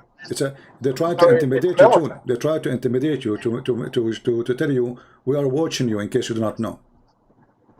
Right, You know? and that's another reason why when I first came across your videos, I started taking a closer look, and it's been an incredible couple of months. All the stuff that was not taught to me that I've since discovered. Muhammad was a sadistic human being. He removed the heads of 800 Jews in a single day. In a single day, while his wife watched, they watched the beheadings from sunup until sundown. This was after they had conquered the city of Khaybar, I believe. Muhammad conquered Khaybar. They rushed out all the male Jews that were alive. Women and children were immediately given to Muslim families, and they beheaded 800 Jews in a single day. In a single day. And then after his death, Muhammad's generals, one of his generals was a man by the name of Khalid I can't pronounce his last name. Khalid was his name. I'm sure you know who I'm talking about. Mm-hmm. Khalid had killed Zoroastrian Christians, beheaded them at once, and this is a terrible story, but your listeners need to hear it. Khalid was one of Muhammad's top generals, who was also maybe you mean Khalid. Khalid? You mean Khalid? Yeah, that's what I'm talking about. He's also a general for Abu Bakr, who was Muhammad's first caliph. Khalid went to some Christians in Iraq. He conquered this Christian city. He then took the I believe it was the Zoroastrian tribal leader. He cut off the man's head. he takes the man's head and he drains the blood into the soil of the ground below him, and then raped the man's wife in the Yeah, bloody well, soil. this one supposedly, this one was not a Christian. Suppose he was a Muslim, and he killed him. He cooked his head, and he raped his wife. Correct. Yeah. Yeah, Yeah. and so Islam destroys the human spirit. These are when you think of these acts that Muhammad did and then his close companions did. This is why I'm leaving Islam. I can't follow this. I cannot follow this. I cannot follow somebody in good faith who not just he did these things, but his generals and his caliphs did these things. So these were the apostles of Muhammad: Khalid, Abu Bakr, Omar. They are gang. The caliph after that, Uthman. They Yeah. all So did those. the point is, if he is the same as his friends, all of them, they are a bunch of filthy criminals. All of them. And now one thing I'm with many Muslims today that I am happy about is that many of them don't embrace this interpretation, or they don't embrace these acts. But what's sad to me is they believe. No, my friend, you are wrong. They do. Yeah. They do embrace it. They do embrace it, but they are hypocrite. So when they live in the West, they are not in the place they can say the truth, because that will cause them to be in trouble. So because this is a religion of hypocrisy. Chapter 3 verse 28, it says, you can speak to them in a friendly way while your heart dislike this. So they don't really, all of them, they embrace it. If you ask this Uthman ibn Farouk, if you ask him, do you support killing the Christian and the Jews? Your prophet says, when I kill the Jews in the judgment day, he will never dare to say yes, you know. But if he is living in Afghanistan, he will say yes. You know what I mean? So yeah. Those people depend where they live. They don't really, when they say to you, oh, we don't embrace ISIS, they are lying. All of them, they support ISIS. The one who don't support ISIS is government. Because why? Like the royal family of Al Saud, they knew that ISIS and Al Qaeda is a threat. Why? Because they want to take their place. But they are not opposing them because they are bad Muslims. They are opposing them because they want to take their place. You know what I mean? Yeah. Or maybe I'm at the same time. Maybe I'm forgetting to remind myself that Islam teaches that it's okay to deceive unbelievers if it spreads or advances Islam. And the Arabic word for it is called taqiyya. Taqiyya, yeah.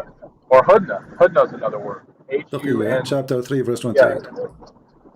Yeah, so it could be perhaps that, and it's hard to tell. You know, maybe they're just deceiving me because, you know, especially with new Muslims, people who just convert to Islam, you know, they don't know anything about Islam. It's really easy to deceive them, or to maybe paint a picture of Islam that is not the real Islam. So I pray that a lot of Muslims will leave Islam. You know, Muhammad. It's my personal belief that this religion was started by Muhammad as a justification for political conquest. For money, for power. This is what Muhammad is about. He's a satanic man. He made a privilege just for his private part. He made a privilege just for his pocket. He made a privilege even for God, because he made himself his God on earth. So whatever the prophet says, you obey. So he became God on earth. So this guy, this madman, he is perverted, he is sick, he is filthy, he is a criminal, and he used God in order to conquer. At the same time, he said, there's 5 names given to me. One of them is Al-Mahi, which means the eraser, and I will erase Christianity and Judaism. So Muhammad, he made it clear. I have a purpose. I am the evil Muhammad. I'm going to erase everything good in this earth. I will erase the Messiah. I will erase the angels. I will erase God, and I will place myself instead, and I will make this earth is a land of a bloodshed. And he said, I've been ordered, commanded to kill all mankind until they say there's no God but Allah and Muhammad, except the Muslims. So if you are a person who bow down to the devil, Muhammad will not kill you. If you don't bow down to the devil Muhammad, he will kill you. And this is a clear sign of a filthy man. He's a scumbag. My friend, I want to say thank you for calling us.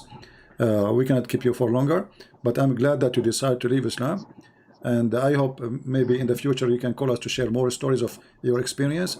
But today, by the way, your voice was very low. Maybe next time is going to be better. Oh, yeah, sorry, I have my Bluetooth then. I apologize. Thank you, it's Christian all right. friends. Have It's a all wonderful day. It's all right. Take care. Bye-bye.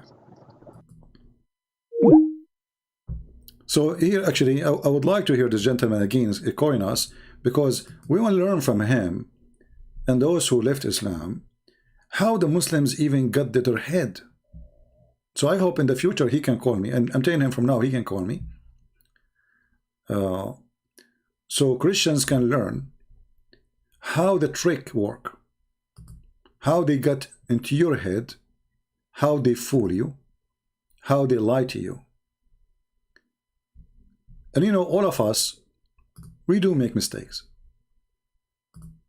But remember, mistakes about God is pricey mistakes.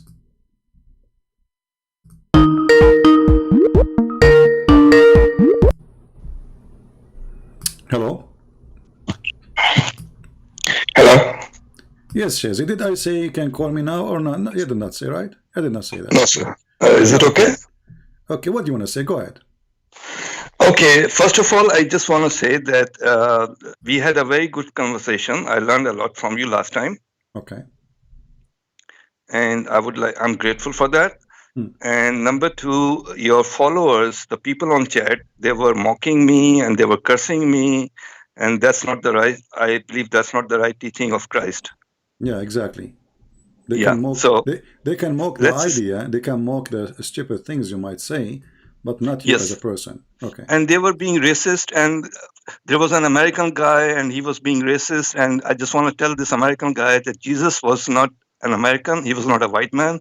My friend, anyone he is racist, he has nothing to do with a Christian. Maybe he's a Muslim, because there's many Muslims, they come to my chat. No, he was taking your side, and he was doesn't matter. saying, there's Muslims, they come here, and there's Muslims, they come here and they play to be even. Okay. They use even the name of Sam Shamoun, or the name of David Wood, or the name, etc. Yes. So don't be afraid. Anyway, the one who do that, is Muslim. That being said, are you against racism? Are you against racism? Yes, sir. So how come you are not against Islam? That being said, you were asking me to mention you something about Christianity. Yeah, but because I want to learn more from you. As long as you are a Muslim, before we go to Christianity, as long as you mention to me racism, how come you are not against Islam? Let's talk about Christianity, and okay, I'll answer all your questions, because last time we will talk about Christianity, no problem. If you are against racism, are you against Muhammad being racist, or you support that? Are you not talking about Christianity? Because we will talk about Christianity. Are you ashamed of talking about Christianity? We're talking about it. You will give me the verse from the Bible. We'll read it, no problem. But I'm asking you now. If you are truthful, I will talk to you about racism both in Christianity and Islam. Okay, so let us start with Islam. Okay, are you against racism in Islam? I'm very much against racism in Islam, in Christianity, in all the religions. But let me begin with Christianity, because that's where we left last time. Okay, go ahead. Give me a chance. Thank you. Go. So tell me, how can someone sell his daughter for slavery? Is that what kind of religion is that? You see, when people they mock you in the chat, I don't blame them because this is stupid. What does this have to do with racism? Exodus 21. What does this have to do with racism? No, I'm talking about Christianity. No, I'm talking about Christianity. Now you said you're going to show me racism in Christianity, and no, you wanna pick and choose what you wanna say. Okay, no, you said racism. So let me answer. Are you ashamed of this? Are you ashamed what is in the Bible? Answer you. No, we're not ashamed. We're never ashamed. This is why we have so answer me then. You see, if we are ashamed, we will not keep it there. How can you sell your daughter to slavery? I will tell you how. Just don't be stupid. This is about selling the service for your daughter or even yourself. The Hebrew, there are ground rules. Exodus 21. Shut up. Let me answer you. A Hebrew person, he can sell his service to be a slave for 7 years. No, it doesn't say that. Exodus 21. Put it on the screen. 21 verse 7 to 11. Father can sell his daughter to slavery. You are stupid and you are not truthful then. Let me ask you. If I make a challenge to you and I show you the proof that a Hebrew person can be a slave, he can give his service up to 7 years maximum. I'm not talking about the same chapter. I'm not talking about the same chapter. I'm talking about Exodus 21. This is a book. Verse 7 through 11. This is not up to you. So they gave their service. When they say they sell, they are saying. I'm talking about the Bible. It's in your Bible. I'm talking about the Bible too. I don't want to scream and lose my voice. Who cares about same chapter or not? This is a book. This is not a chapter. This is the law of the Jews. So when we say the law of the Jews, they have a law. You don't take one phrase and you say, I don't want to follow the other law. There's no contradiction in the law.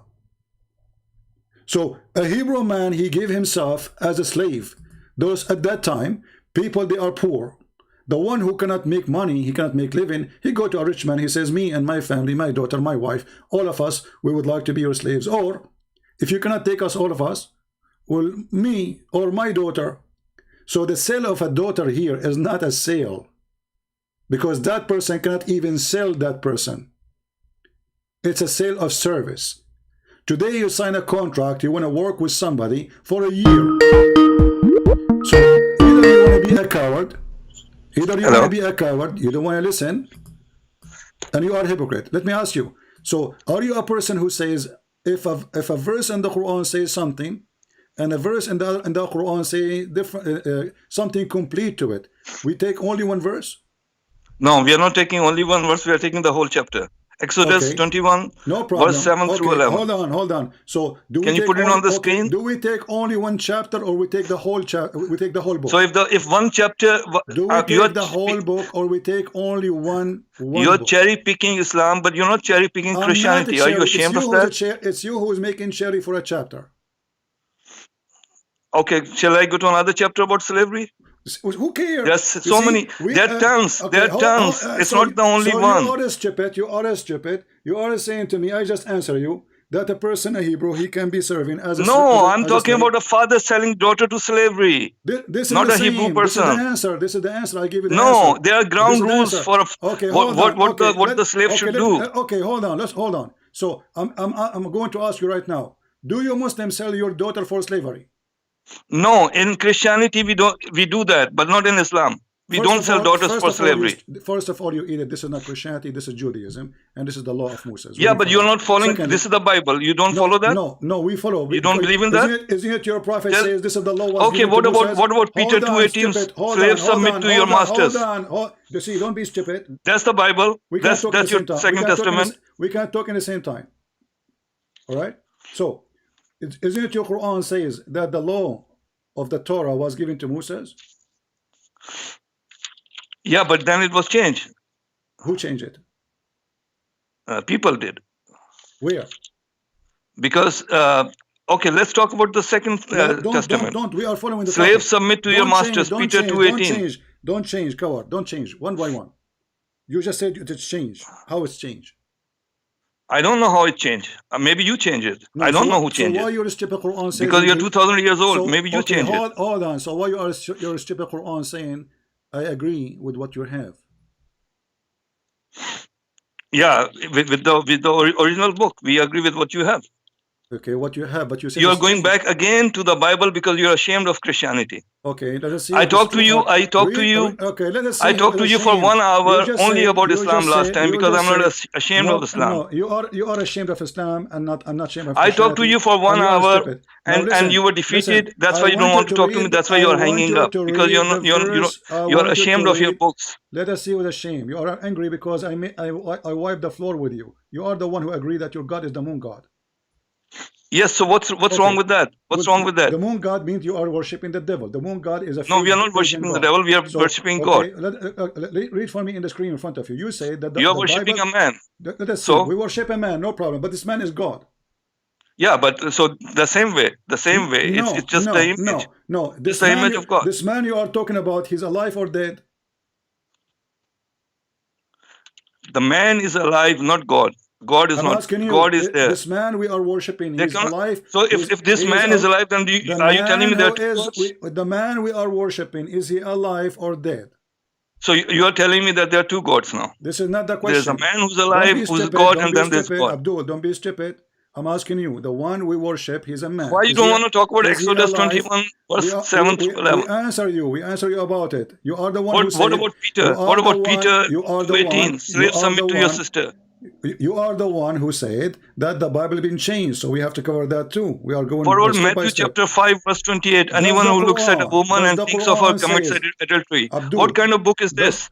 What? Say again. Anyone who looks at a woman and thinks of her commits adultery. What kind of book is this? Okay, so your prophet, he went. You look at a woman and you have committed adultery. You look at that's her. In your Bible, the New Testament. Okay, you don't agree with that, right? Yeah, if I look at a woman, have I committed adultery? What kind of book is that? What kind of religion is that? Last time you called me 2 days ago, I said to you, you're a prophet. He made a verses saying, any woman, she can offer herself to the prophet to if her. You said to me, women, they love to sleep with the prophet because they want to do. No, I said women are attracted to famous and big people. That's what I said to you. Okay, so in the Bible it says you have to be decent. If a man, he look at a woman, she is not his, that will make him commit an adultery. Which mean the Bible. That doesn't make sense. It doesn't make sense because you are a filthy Muslim. Because anyone who thinks of her commits adultery. If I'm thinking of a woman, am I committing adultery? Because you are a filthy person. You are saying to me that if you go to your wife, your brother or your son wife, you look at her. And women are stupid and inferior to man and should just shut up. Timothy 2. We will go to that. Timothy 2, chapter 2, verse 11 to 14. Like a monkey. Don't make me. No, there's so many things. You're jumping like a monkey. I'm just telling you. What's wrong with your Bible? What kind of book is this? One by one. Are you saying to me that if you go to your own son, it's okay to look at your son wife and you desire her? No, you can look at any woman and it's adultery. Any woman you look at, you have a job, and there are so many women at your job place, and you're looking at them and you are a stupid donkey. That's not what the verse says. Don't call me again. It's talking about a man, he desire a woman, your son of muta. Where does donkeys come to me from? So if this is make the Bible bad, so what is good then? What good is Muhammad the coward, he went to his own son. He flirted with the wife in the house of the husband. And this man complaining that the Bible says if you look at a woman and you desire her, you are bad. Can you believe how filthy this cult is? He is angry, saying, what kind of religion this? It says if you desire a woman, she is not yours. What kind of religion this religion is? In the same time, we have the Quran saying, Allah was speaking to Muhammad saying, why you hide what is in your heart and what Allah revealed to you about Zainab? The God of Muhammad is encouraging Muhammad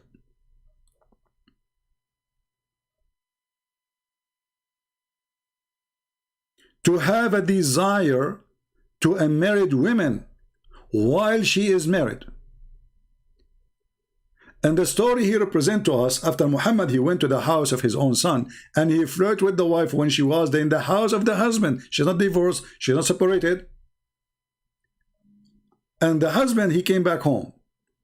The wife, she told him, by the way, your father was here and he said to me, praise be to Allah, the one who flipped my heart for you. And he saw her naked. The husband, the hadith says, فَفَطِنَ زَيْد. So Zayd, he noticed.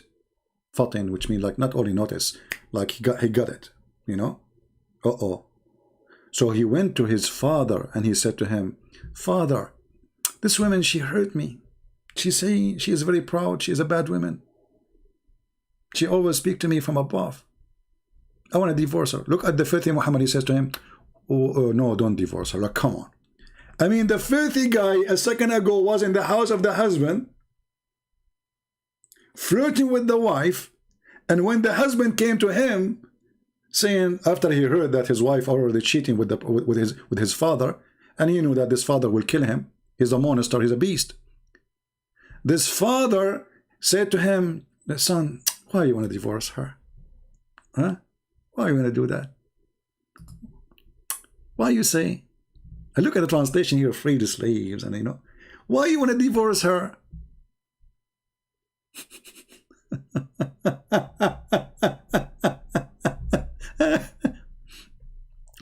Keep her to yourself. This potato is upset. You see, you are just a stupid fool. This is why I'm not going to waste my time. And as long as you are against slavery, you son of muta, then what kind of religion? All of it is about slavery. If you are against slavery, and you know, he said this is racism. Do you see the stupidity? This is racism. We ask him, what is racism? He says, a father, he sells his daughter. All your Quran is about slavery. Even a slave of war in the Bible, you cannot have sex with a slave of war without marrying the slave. And a slave of war cannot be sold. It can be freed only. It's not for sale. Muhammad, he bought, he sold, he captured, he raped. The Quran in chapter 4 verse 24 says, it's forbidden for you to have sexual intercourse with married women except those who they are captured. In the Bible, this is absolutely rejected. A man, if he want to have sex with the slave, he have to marry the slave. And that means the slave is free. So this potato, you know, this is the racism. What kind of religion says if a man, he look at the women, this is bad now? This is bad? This is bad, yes. Because he's a Muhammadan. Muslim, they want to look at every woman walking by. Look at the filthy Muhammad. A woman, she walk by. She's wearing burqa. But she made Muhammad horny because Muhammad is filthy. So the Bible preventing the Christians from doing such an act. Islam is encouraging the Muslims to look at their own. If this guy, he go to his brother's house, he will start looking at her ass, for he's following Muhammad. People, did you hear it? He is wondering what kind of religion this religion says that if a man, he look at a woman, obviously a woman, she is not his, he committed adultery. This Muslim, he don't like that. This Muslim is angry because this is not right. And this is telling you that Muhammad is a perverted man, and those who follow him, they have to be perverted too. This person have no problem to look at his own daughter, maybe. Actually, do you know that you can have sex with your daughter in Islam? This Christian prince is lying. There's in the Quran, there is a verse says you cannot have sex with your daughter. No. The Quran says you cannot have sex with your daughter from marriage. But if you have a daughter out of marriage, you can have sex with her. This is how filthy this cult is. Chapter 25, verse number 54. وَجَعَلْنَاهُ نَسَبًا وَصِهْرًا. We go and read the interpretation. It says, if a man, he have sexual relationship with a woman, and he have a child from that woman, he have no problem. It is not haram for him, literally, to have sex with the mother, which is a girlfriend now, not a wife, and his daughter, because the Quran forbid him to have sex from his daughter from marriage. Anything out of marriage is not to be considered. And let us show the reference. We are not people who say things by making things up.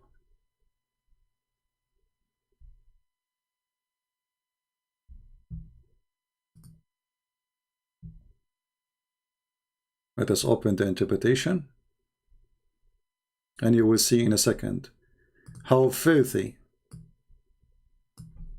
this cult is.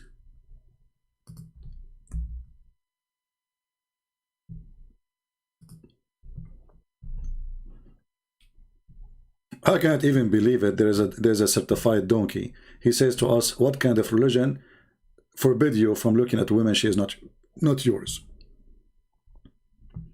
Can you believe it?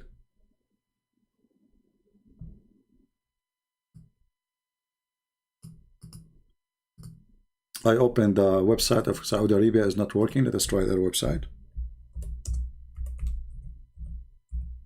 the website open, but it doesn't show it shows the inside of the link. Okay, let's open this one here.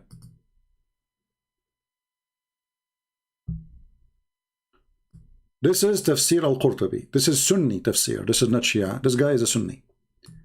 Volume number 13, page number 59.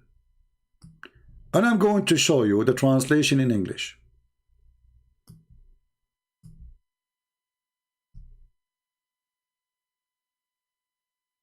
Anyone who speaks Arabic can read with me. And if you are a person who speaks Arabic, call me please, and you are a Muslim. I would love to hear you translating. It says here,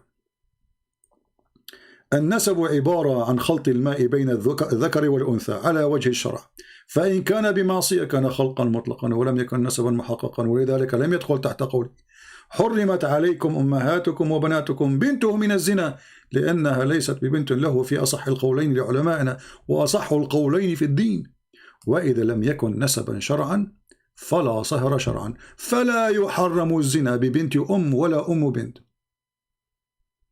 وما يحرم من الحلال لا يحرم من الحرام. Translation. We will use Prophet Google translation. Are you watching, Abdul? It's not forbidden for you. According to the Sharia, lineage is only by marriage. So if there is no marriage, according to Sharia, adultery is not forbidden with the daughter or the mother. Because what is forbidden is not forbidden no more. Why? Because Allah approves only relationship by marriage, which means if you have a daughter, she is not a daughter from a marriage, you can if that daughter. And this is according to the most accurate opinion in Islam. Read carefully. This is according to the scholars and the most correct opinion in the religion of Islam. This is Islam. So Muhammad, he owned a slave. It's okay. The Bible, there is a slave. It's bad. Muhammad, he look at women walking by and he go to masturbate or he go to F his wife. Is okay. But the Bible says if a man, he look at a woman, she is not his, he committed adultery. Is bad. What kind of religion this religion is? What kind of religion? Do you see the stupidity? And now do you see why people, they were laughing at you? So this guy is angry because last time he made his God as a joke. We were dying laughing. He said that his God is the moon god. I mean, I cannot even count how many stupid things he said exposing his religion. And now he thought he will take revenge. Do you have slavery in the Old Testament? Yeah, there is a slavery in the Old Testament. And this is racism. The whole Quran is slavery. What kind of religion says that you can sell your daughter? We answer you. This daughter cannot be sold. You see, he is selling when the word they are using the translation. The word sale here is a sale of with the, let us say, is a contract of service. Even the man, he cannot sell that daughter to other person. Why? Because simply the contract is between one person and the other. Today you sign a contract with the company to work with them. Let us say I joined the army, I was in the army. So if I decide to leave, I cannot leave because I sign a contract. Like usually contract, they give you sometime 3 years, sometime 5 years, mostly 3 years. So 3 years contract. If you try to leave before that day, they will send the MP to capture you. Literally, you are a slave of the army now. You own them, that's it. They own you, sorry. But you went there willingly. You are the one who signed the contract. So the contract maximum is 7 years. After 7 years, the slave is free.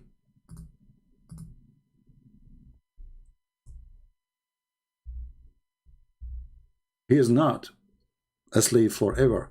A slave because he is poor. He is desperate to find a job.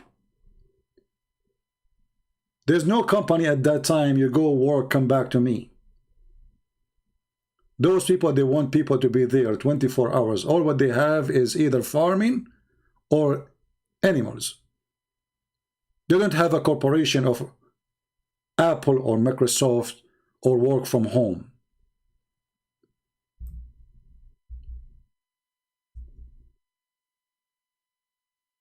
Speaking to the fool is a struggle. And the fool, he decide, looking at the women, she is not yours, is bad.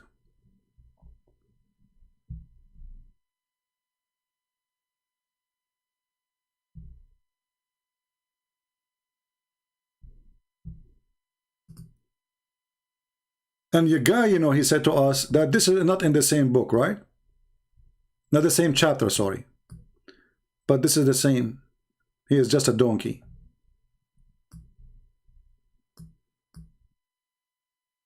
This is Exodus 21:2. If you buy a Hebrew servant, you see it says a servant. Do you know why it says the word servant in translation, some translation? Because it simply present that the slave is a servant. So 6 years, when he entered the 7, he have to be released. So the maximum is 6 years and 1 day in the 7. So by the 7th year, he's out.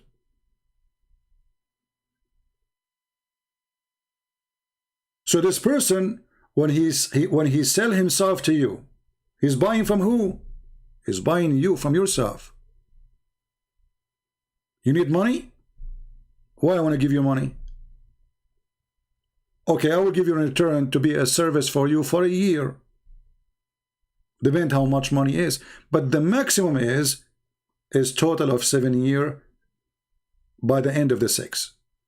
Which means when you enter the 7th year, you have to be free. As you see here. If you buy a Hebrew servant 6 years, he shall serve. And in the 7th, he shall go out free for nothing, which means free of his debt. So you gave him money in exchange of him being your servant. This is what the slavery you are talking about. No, it doesn't say that. You are a liar. This is different book. This is the same book.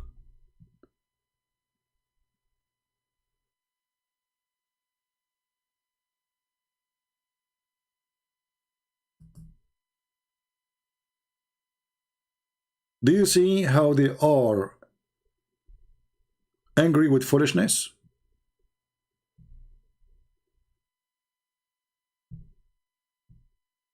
Do we have any Muhammadan? But anyway, this guy was a priceless for us, and this is why he get angry, because people, they start laughing at what he said. His God is the moon god, and he said to me, what's wrong with that? What's wrong with his God is the moon god? It's a contract. Football player or not, it's a contract. It's a contract. This is how old days it is. There's no jobs like today. There's either poor people who have nothing. They have no land to do farming. They have no animals to grow. They have nothing. And there is somebody who have maybe everything. So the poor, he offer his service to the one who have everything. That is a slavery. Because literally you are a slave. You will have full time of work. And this is why the Bible ordered the Jews that they have to stop working in the Sabbath. Why? So they cannot abuse their own slaves who they are offering service, because Jewish, they were greedy and they make the servant work 7 days a week. So the Sabbath came not because for God. That's why Jesus says Sabbath is not made for God, it was made for the man. Or let us say Sabbath was made for the man, not man was made for Sabbath. Correct?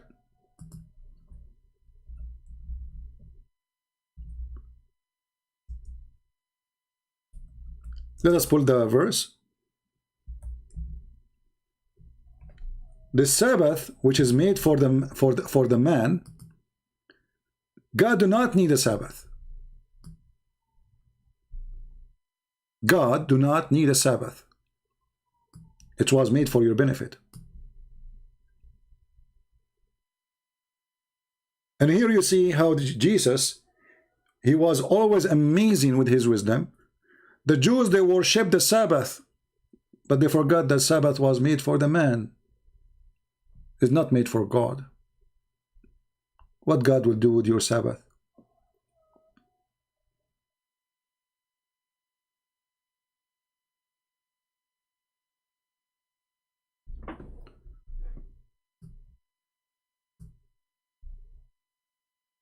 This is how perverted this cult is. This man is upset. He want to go to his own brother house and he want to look at the legs of his brother wife.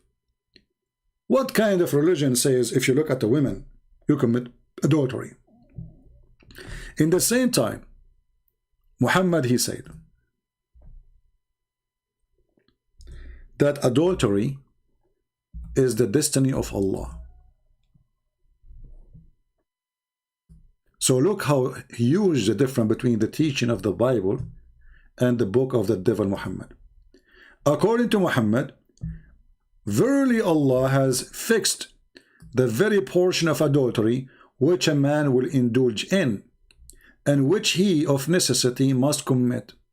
The adultery of the eye, the lust of the look, and the adultery of the tongue, and etc. All of this is what? Is a fate. So you don't even choose it. In Christianity, no. In Christianity, when you do adultery, it was your choice. In Islam, adultery, it was the choice of Allah.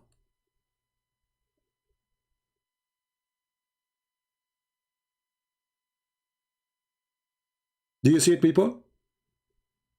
In Christianity, if you look at a woman, she is not yours, you are committing adultery. This is how tough Christianity is. In Islam, you know, even the Quran says, "Illa lamam." Look at this. Illa lamam. What is a lamam?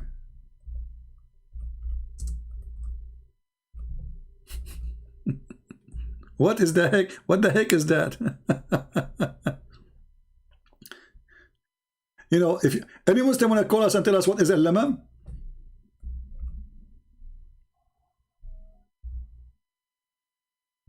Any Abdul? I bet you 99% of them, they don't know what I'm talking about.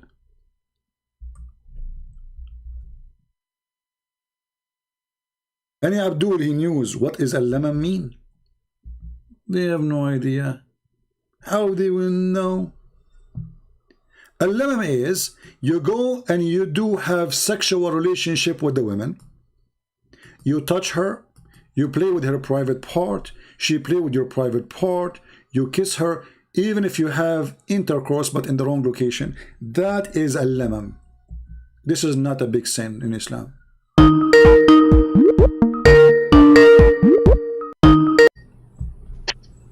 Let us see this person. Hello? Yeah, hello. Yes, my friend. Are you a Muslim? Hello, this Christian Prince. Yes. Yeah, literally, I'm still a Muslim, but you know what? Don't tell anybody. I want to get out. It's not But very. you are live on easy. air. You are live on air now. Yeah, please don't tell anybody. It's serious. Yeah, I But you wanted are to live ask on you air. about. But you are live on air. If you don't want me to tell anybody, are you being like joking or what? No, I'm not joking. Okay, look, I bought 3 of your books, both books. Yeah, the Sex Okay, 1, so Sex you 2, are and saying also. you do not want me to tell who are you as a person. Don't worry. Always we keep things private. All right. Yeah, please. But I'm from West Africa originally. I'm currently living in Germany. Okay, I am an asylum seeker in Germany. Okay, you know how it works through this migration stuff, and there's nothing wrong about it. But I'm telling you. Okay, now I wanted to ask you about. Do you know anything about this group, this domination called Malikis? Because this is where this is exactly the type of Islam my family is practicing. Okay, Yeah. and just last week I got into a very big fight virtually, argumentation, yeah, over the phone. Okay, yeah. So I wanted to. Did you know, Christian Prince, the real truth about circumcision? You know, like women, they should be circumcised because if Yeah. not, they will be very unruly, and they will be looking fighting for over men. You know, so I heard a lot about this, but it's a big topic in West Africa right now. You know, and my position is that I don't want in future, if I will be married, my daughter, I don't want my daughter to go through this circumcision, but it's something that is very rooted down there. So I want you to tell me, please, what did you see in the teachings of Islam? Because I understand from what I read from your books that most of these things are hiding from us. Okay, yeah, but please, is circumcision taught by the Prophet or is it in the Quran? Well, first of all, you know, Muhammad himself, he never been circumcised. Muhammad himself, he never been circumcised. Okay. And then you ask yourself why Muhammad, he is teaching people to circumcise, and he himself did not practice it. The Muslim, they will say to you that Allah is the one who does circumcise the Prophet, so he do not need to anyone to circumcise him. And for sure, circumcision here is not really, you know, a real circumcision. They say it's like, you know, he circumcised him, you know, in his way, you know. But obviously, Muhammad is trying to copy the Jews about circumcision. However, when the Quran, when Islam, he speak about women, there is many hadith speaking about women's circumcision, and this is where the Muslim, they sponsor those ideas of circumcision of women. And even the Muslim, they have tons of articles about the benefit of circumcision of women. Exactly. Yeah. So if we go in the hadith, yeah, let us go in the hadith here. Okay. I'm trying just to find the hadith which is speaking about. No problem, sir. I'm ready to learn.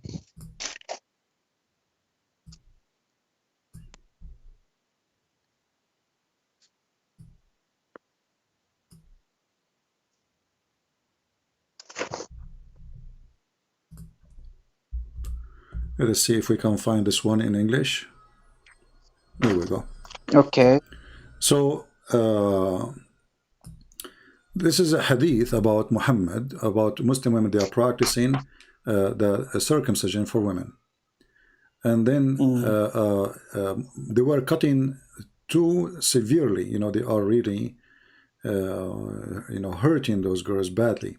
So Muhammad, obviously, this is causing bad bleeding and etc. So Muhammad, he is the one who told them to do circumcision. So he said to that women, don't, you know, like hurt badly. Don't be extreme in the cutting. But this is where Muslims, they take it that it's okay to cut and we have to do circumcision for women. And this hadith here is a sahih, as you see.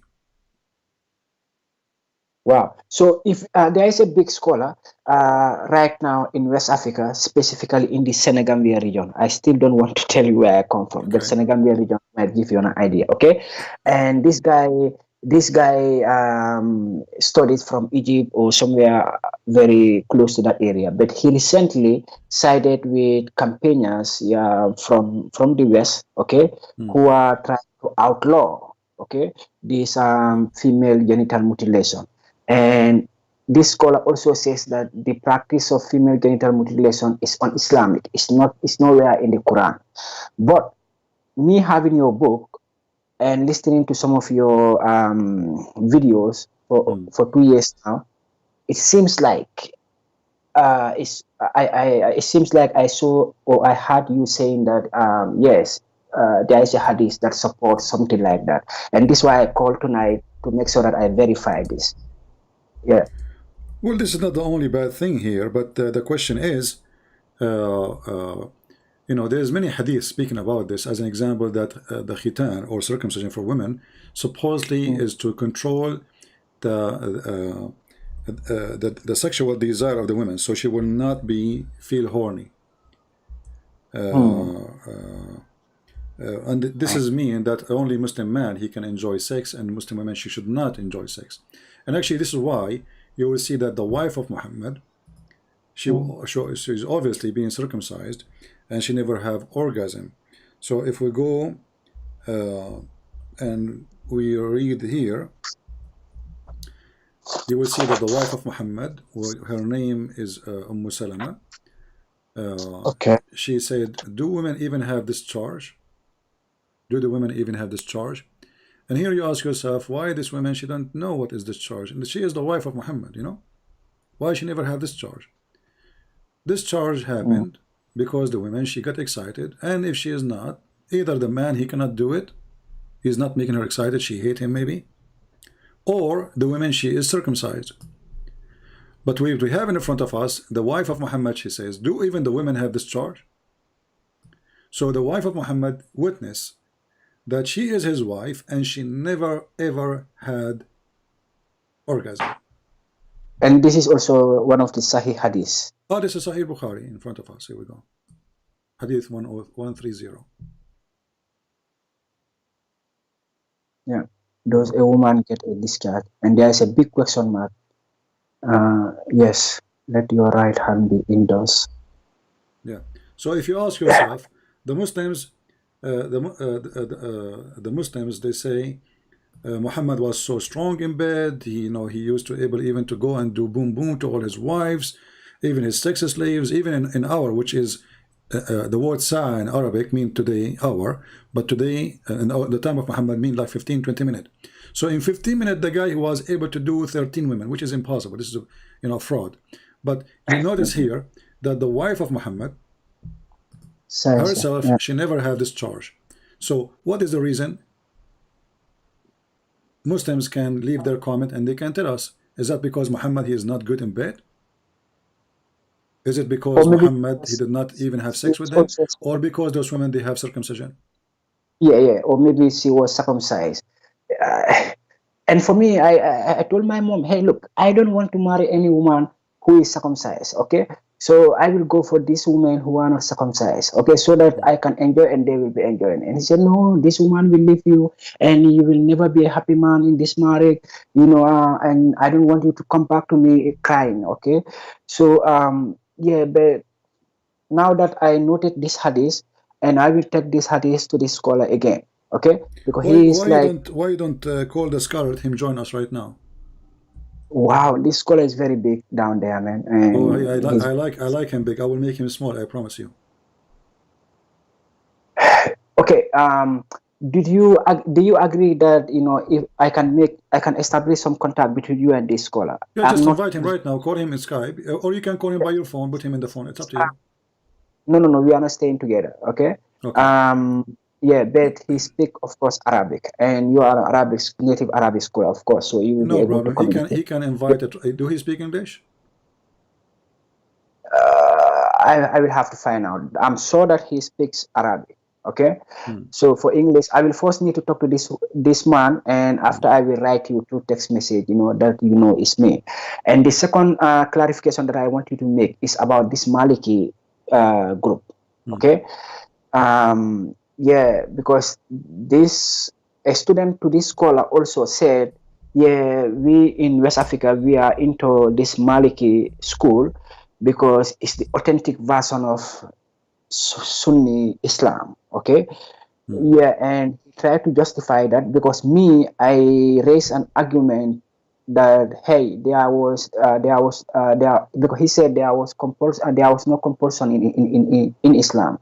And when I was going to primary school back in the Senegambia region, one of our subjects is called SES, Social Studies.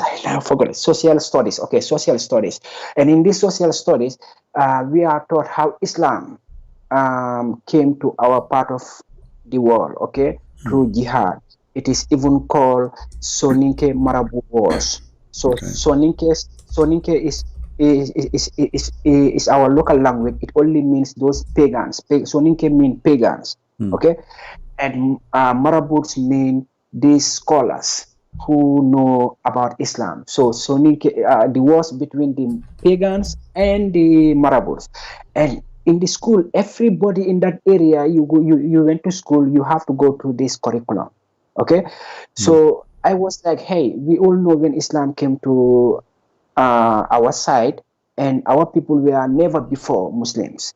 Okay, so they were converted forcibly, terribly. People were massacred, and the book follows, and even the griots are even singing that in folklore, in songs today. But he's like he's adamant that there is no compulsion in Islam, and he even came up with a verse. Okay, and because I have a lot of things that I'm doing, so I cannot even remember whether this verse is from Medina or from Mecca. From your books, I read it last year. There, you are countering this argument in your book. Okay, there is also a verse that says that that encourage Muslims to wage war. Okay, but this man is like, no, the verse that encourage Muslims to wage war, that is the first verse. But later the second verse came that says that Muslims should not wage war. There is no compulsion. Will you agree with that? No, those verses are abrogated. You know, the chapter of At-Tawbah, chapter of the Tawbah is one is almost the last chapter was given to Muhammad, and in that chapter it says, Bara'a. The first beginning, actually, the real name of this verse, this chapter is Bara'a. So Bara'a, I mean, the Tawbah. This is the real name of the Tawbah. It's not really, it's not At-Tawbah. It's called Bara'a, the real name. Even the Muslims agree this is the real name, you know. So in the chapter of At-Tawbah, Muhammad is a hypocrite. So when he was weak, you know, he said, okay, let's sign a peace agreement because simply we are weak. But when we are not weak no more, we are going to kill them all. So if we go in chapter of At-Tawbah, and I will put for you the screen, verse number 1.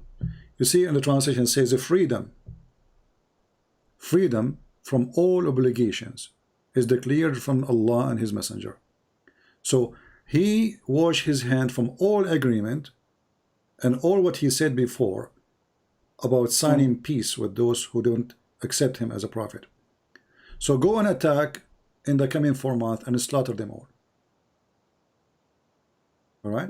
So the Muslims themselves, they agree that there's something called abrogation and abrogated verses. So the verses about, you know, there's no compulsion in religion, this is abrogated by the chapter of the sword, which is the chapter of At-Tawbah. All right? Yeah. So this is where when they quote this, then if this is true that there's no compulsion in religion, then Quran is full of contradiction. Why? Because it's chapter 9, verse 29 says it clearly: go and kill the Christian and the Jews unless they convert or they pay jizya. So if there's no conclusion in religion, you know, then this verse is a fraud then, because they can't be both right? If there is, if you cannot force a person to accept a religion, then what this verse is about? And actually, that verse, it was about Muhammad saying to the Christian and the Jews, you cannot force your children not to convert to Islam, not the opposite. You know what I mean? It's not the opposite. It's not about Muslim cannot force you. He was saying to the Christians, you cannot force your children not to accept Islam. Yeah. All right. So I now got it. So I want this place to be very clear, because sometimes, like, okay, in your book it says Allah is the best of the deceptors. Okay, deceivers, and that is deceivers, and that is not you saying that, you are quoting. Like, this is one thing I like from you. Okay, and not only from you, anybody I think who is doing this kind of work, you need to quote the source. You don't have to come with your own opinion, because at the end of the day, we are very plenty in this world. Everybody can have his or her own opinion, okay? But you have to quote from the source. And what my point is, like, they can be very deceptive, because for me, I cannot remember or figure out which verse was earlier, okay? And he was like, hey, the earlier verse was that Muslims have to wage war, they have to fight, okay, because the prophet and his band were very persecuted down there in Makkah, and that was why this verse came. But later in Medina, there is another verse that says that nobody should be forced. But this is, I cannot wrap my mind around this after listening to you for a while. So, my friend, did you decide to leave Islam or not yet? Yeah, honestly, like, please don't tell anybody. Okay, yes, I already said I'm from West Africa. Okay, so yeah, that's okay. They will not locate me. So yeah, I honestly leave Islam. Okay. All right. Okay. So as long as you decide to leave Islam, we are very happy for you. What do you think about becoming Christian? Yeah, for me, becoming Christian also, I try to I managed to got a copy of a Bible, okay, to try to read myself when I was not very busy, and I came across some passages that were really difficult to me, Like what? So give me some, so I can help you. Okay, the passages has to do with slavery, okay? Has to do with slavery, and I was seeing in the passage was like, hey, you have to obey your master. Even if your master is not looking at you, you have to do your work as if he is watching over you, okay? Yeah, and I was like, who is speaking here? Is it some kind of prophet, or is it Jehovah or Yahweh, or who is speaking here? And the few Christian friends that I'm having around, they said, "Yeah, this is Yahweh or Jehovah, the supreme power speaking." You see, my friend, when the Bible speaks about you have to obey your master, and this can appear in many places actually in the Bible. It's speaking to the Christians, right? Because who is the one who read the Bible? The Christians, right? Yeah. Okay. So we just, before you call me, we just showed you that even in the Old Testament, people they sell themselves, their service, to be a slave for the maximum of 7 years, which means 6 years and 1 day. And after that, they have to go let free. So being a slave here is not about Christianity is encouraging slavery. It's about being honest. You sold your service to your master. You are working for him. You are getting return in that. Let us say you are getting salary. You are getting wages. At that time, the wages can be, like you have a debt.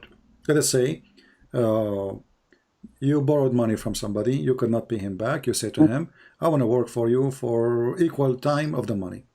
Let us say I borrow from you $3,000. So, okay, how long, what is the wages at that time? For $3,000, let's say maybe 3 years. So I say I will work for you as your servant for 3 years. So the Bible is saying that you have to be honest when you serve your master. You don't cheat. You are not a liar. So when you serve with honesty. From your side, you have to be honest. Maybe he's not honest. Maybe he's a fraud. Maybe he's a bad person. Right? Yeah. But you, as a Christian, you always have to be decent with your master. So it's not about encouraging slavery, it's about being good Christians. Otherwise, Jesus never owned a slave, did he? He never owned a slave. No. Okay. I never came across a scripture. No, Jesus never even owned a donkey. So Jesus never owned a slave, never owned a human, never owned an animal, never owned a house. So Jesus and his disciples, they went around the world and they were very poor. They never owned anyone. They never bought anyone. They never, they don't have an army and soldiers and slaves and servants. Jesus himself, he washed the feet of his disciples, correct? I think you heard of that before, right? Yeah, I heard of that. So Jesus here is being a servant, and the disciples, they were the masters. He said to them, when they said to him, Lord, how we can let you do it? I mean, you are our Lord. He told them, he said, you cannot be a master without being a servant. So a Christian master, he have to be servant too. Right? So the servant here, my friend, when the Bible speaks about obeying your servant, is about don't be hypocrite. You will be a Christian and you do what what is your job is. Let us say I work now for Amazon, and I believe Amazon is a form of slavery. And actually, truly, I believe that those big companies, they are enslaving people. Calm down. You said what? Amazon? I believe Amazon and those big companies is a form of slavery today. A form of a slavery. Okay. A form of yeah. slavery, yeah, because they make billions, trillions of dollars, and you get $8 an hour. You know, so they're what you need them. You need them. So you give your life for them. You work for 20 years, and then you get what? Hardly you can afford to buy maybe an apartment. But the one who is your master is a filthy rich, right? So this is a form of slavery, but this slavery is different today. You go home, you watch TV when you are done, you know, because here the master, he don't want to be responsible for you. So after the 8 hours of work, go home because I wouldn't want to be responsible for you. Okay, just go. So slavery still exists, but it's different form. People use people today is different form. However, if I accept to work for the beast of Amazon or Google, I have to be a decent as a Christian. I promise them a service, I have to do it. So this is what the Bible is teaching you, to be a decent human being. Don't tell them I will do the work, but you don't want to do it. Right? Yeah.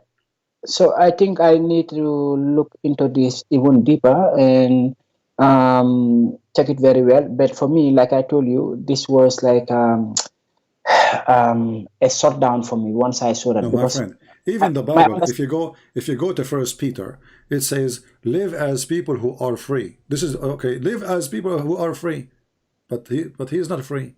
Live as people who are free, not using your freedom as a cover up for evil, but living as servant of God. So live as people who are free. So even if you aren't free, live as a free person. How you can be a free person?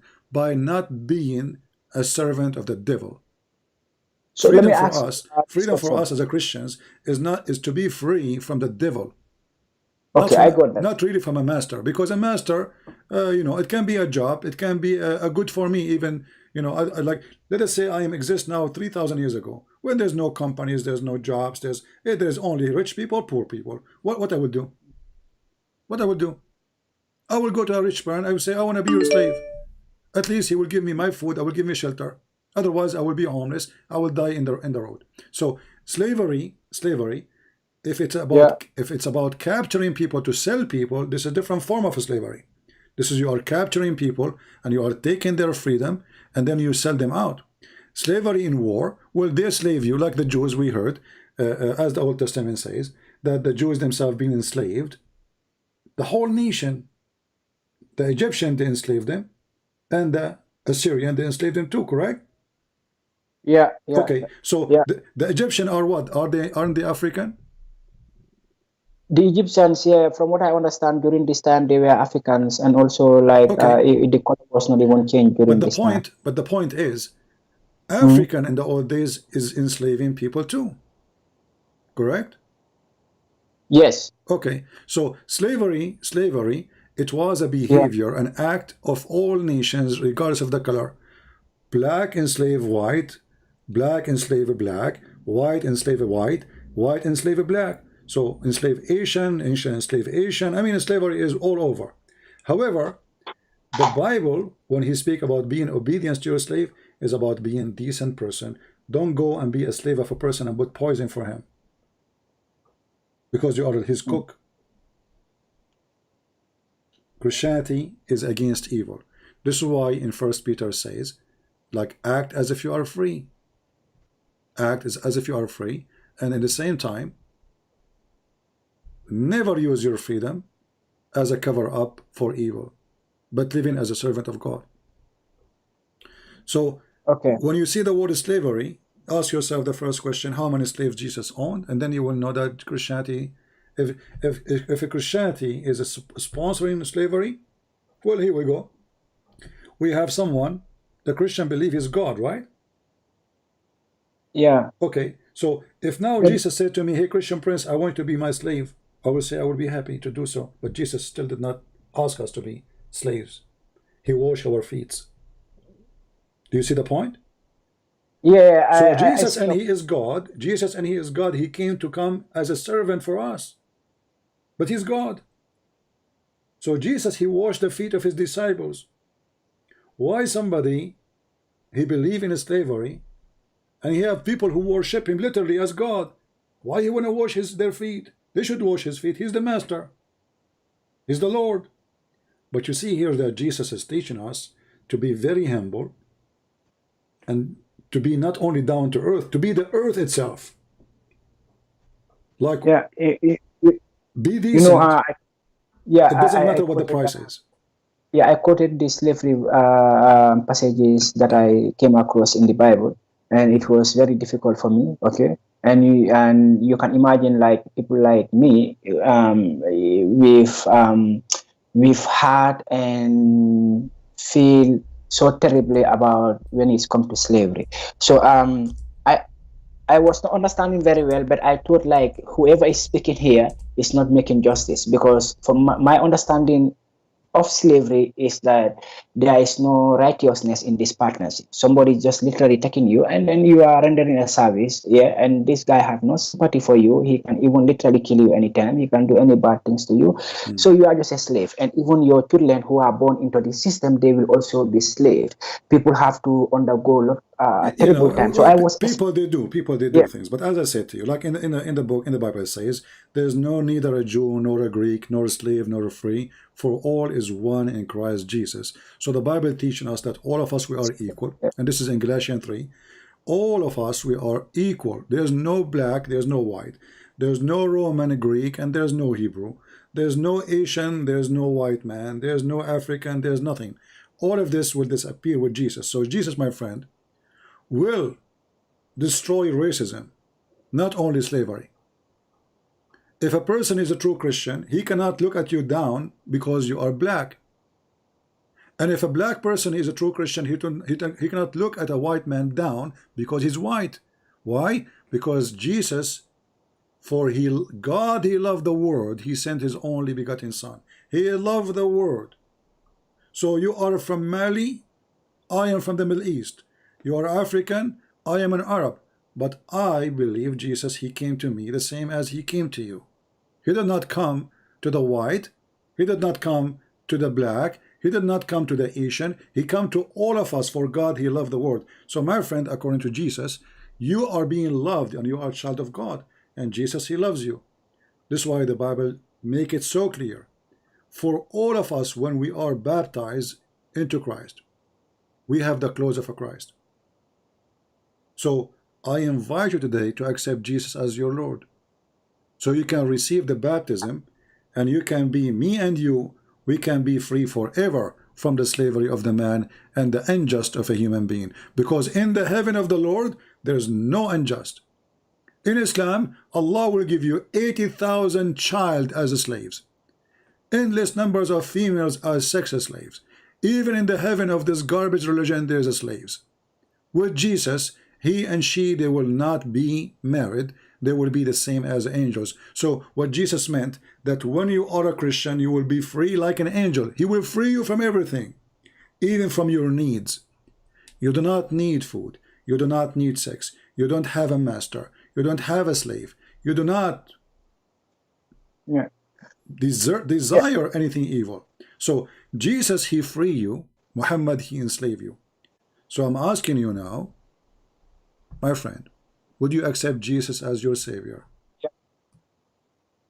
You do? Yeah, I'm a little bit scared. Okay, I don't want to make any terrible mistake that I will regret for the rest of my life. Okay, so one thing I can tell you that, you know, I'm convinced from the evidence that I see so far. Okay, I cannot be a Muslim. That one I'm convinced. Yeah, so I have to find a way to talk to my mom about this. Okay, because I share everything with my mom. Okay, and she's the only person in the world who can understand me, yeah, like the rest. Okay, so yeah, but I know it's gonna be difficult, and I know she's gonna be soft. Yeah, but I hope that eventually she will have to accept it, because she loves me so much and I love her also. Yeah, and for me to just stood here and tell you, yeah, I can be a Christian today without even, you know, getting myself familiarized, yeah, deeply about the Bible and Christianity and about the life of Jesus, etc. I think it will be a little bit premature. And this is nothing against you, yeah, please. No, it's okay. You know, for me, I invite you, I explain to you, and it's up to you to accept or not. Anyway, Okay. feel free to contact me in any time if you if you think you have more questions, or if you decide to About the accept. scholar. Yeah, What? about the scholar, I will make sure that I establish contact. If it works, I will text you. Always, Yeah. you do not need to tell me. You just tell him. You can just bring him and let him call me if he dare to call. Yeah, and before I leave you, my brother, my dear brother, what is your take and understanding about when Jesus was asked in the courtroom, is he really the king of the Jews? But he was not answering as I am expecting him to answer. He was like, you yourself said. Oh, And so he said, why you asking me if you know who I yeah, am? yeah. So for me, in my own little or my not very advanced knowledge, I was expecting Jesus to say, yeah, if the accusation was correct, yes, what they accuse me is, yes, I'm the king or I'm not the king. I am Okay, the but king for sure, and that's why they crucified him. You see? yeah, but he himself did not confirm that. No, he confirmed. He said, you said so. He did not say, no, I am not. He said, you said so, so you just admit that I'm the king. Okay, that's his conversation. That's his way of. Okay. Yeah. Wow. See, Yeah. my friend, if you say to me, let us say I claim to be a prophet, and you say to me, are you saying you're a prophet? I say to you, you just said so. So I'm saying to you, are you stupid or what? You just agreed that I am. But don't you think that's a person in the court, he don't want to be punished. He will say, no, I did not say that, because this is why he's there. Because he claimed to be the Son of God, he claimed to be the King of the Kings. So they are reading for him the crimes he did. So he should say, no, I did not. So he can save himself, right? So he did not say no. He said, you said so. My perspective is that Jesus Christ is a righteous man. He is even considered as a God.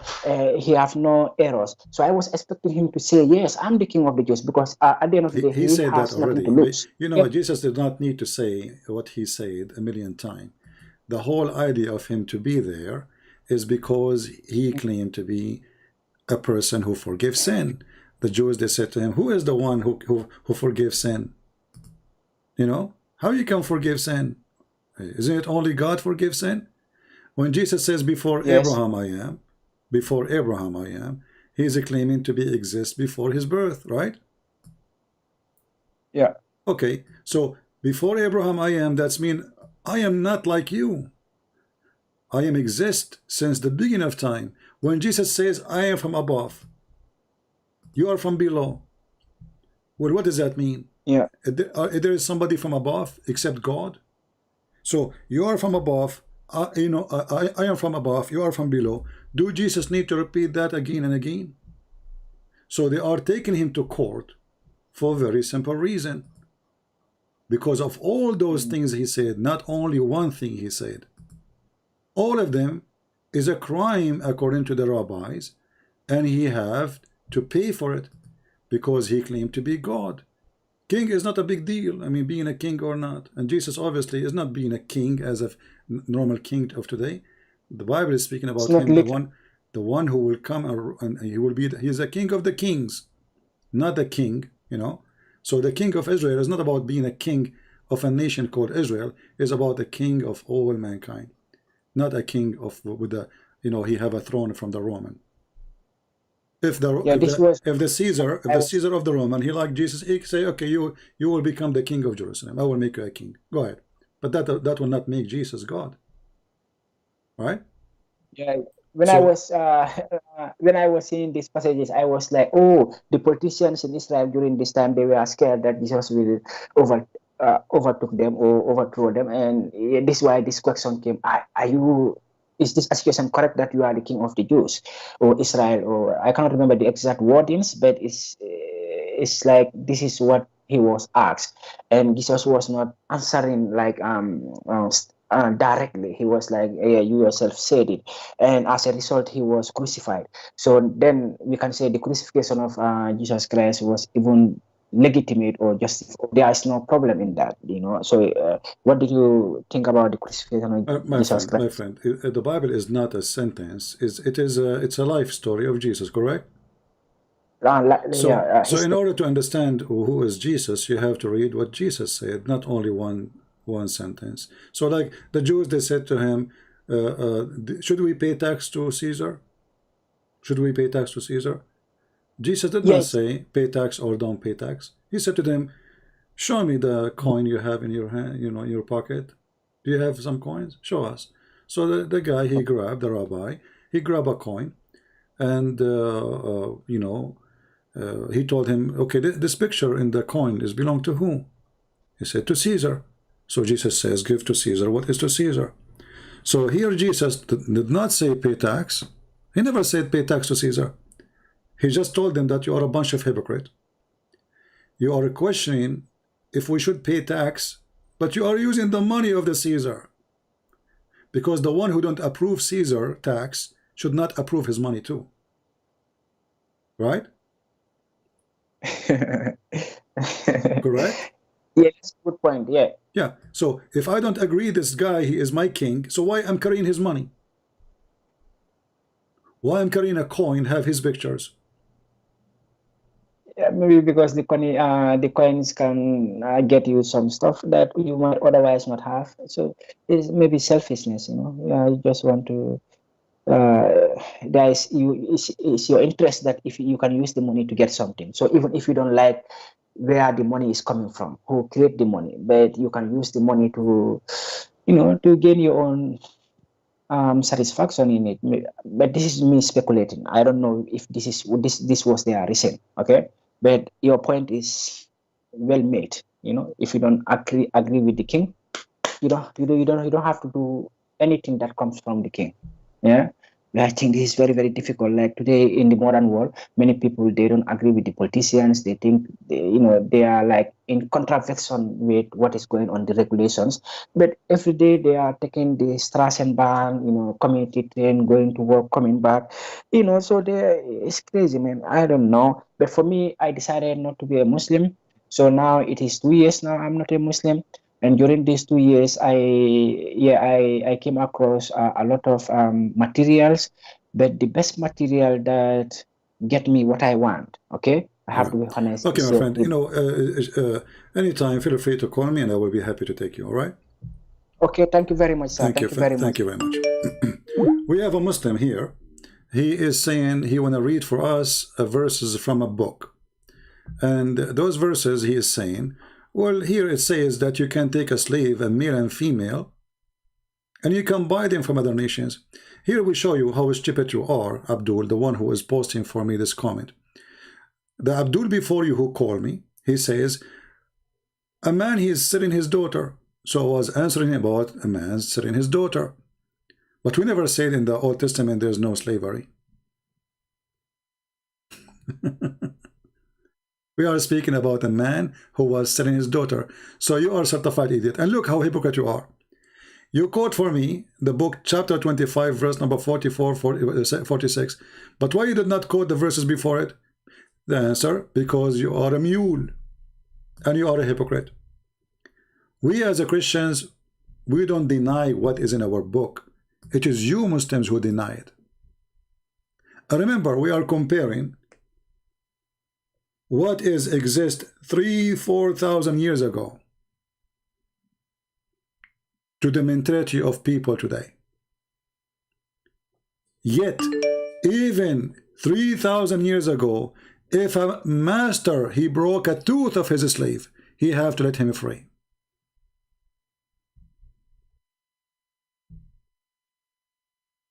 If he broke a tooth of his slave, he have to let him free. So if a human being want to be honest for a second, that a human being cannot be a Muslim. In the same time, if slavery is bad for the Muhammadan, all of Islam is about slavery. Nobody owns slaves as much as Muhammad.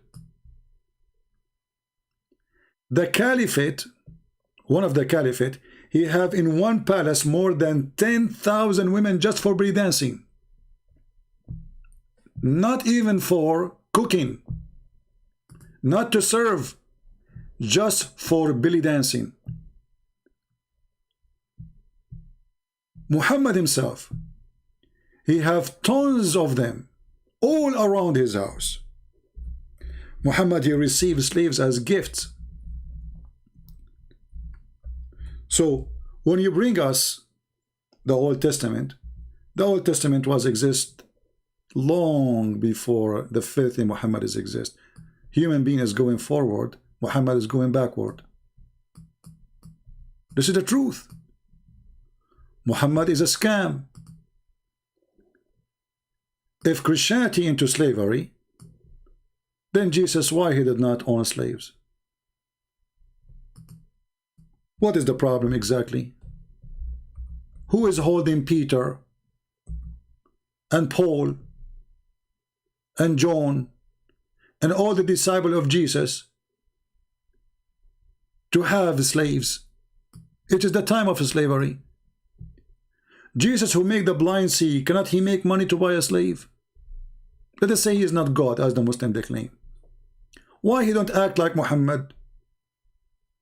Can't he ask the 12 disciples to go and buy some sword and attack people in the street and arrest them and make them slaves?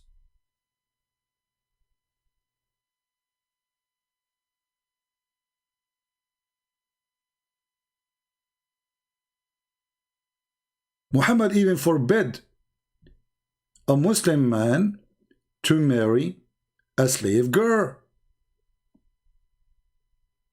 Look at the madness we see in front of us. If you go in the Quran,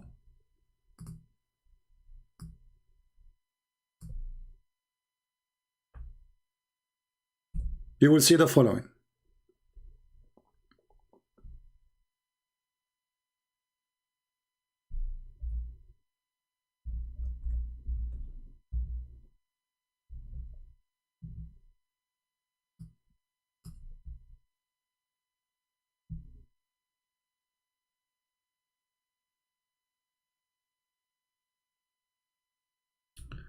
Let us see which verse.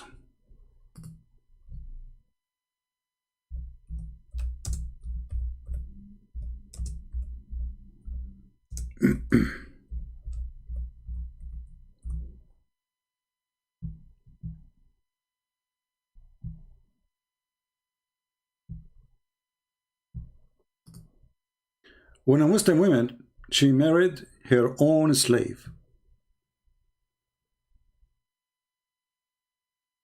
she was executed.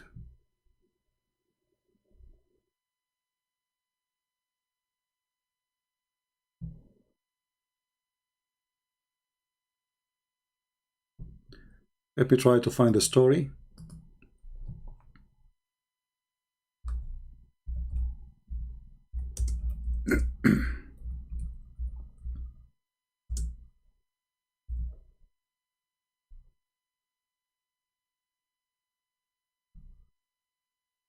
All right, we found the reference. This is a very well-known Islamic terrorist website, Al-Islamu Su'alun wa Jawab, Islamic question and answer. This is fatwa number 153718. Question: is it allowed for a woman to sleep with her slave?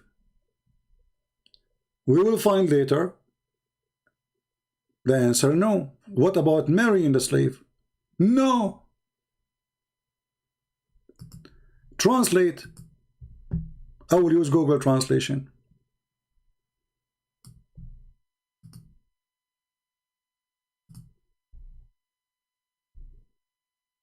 Is it permissible for the woman to have intercourse with her property?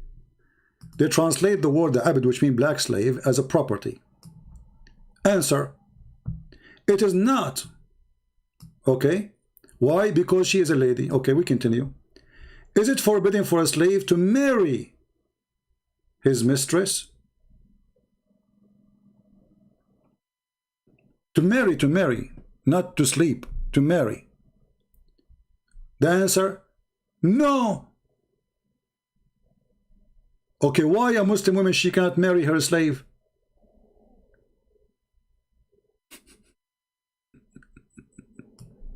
Is it? If we go in the Bible, can a man marry his slave? He can.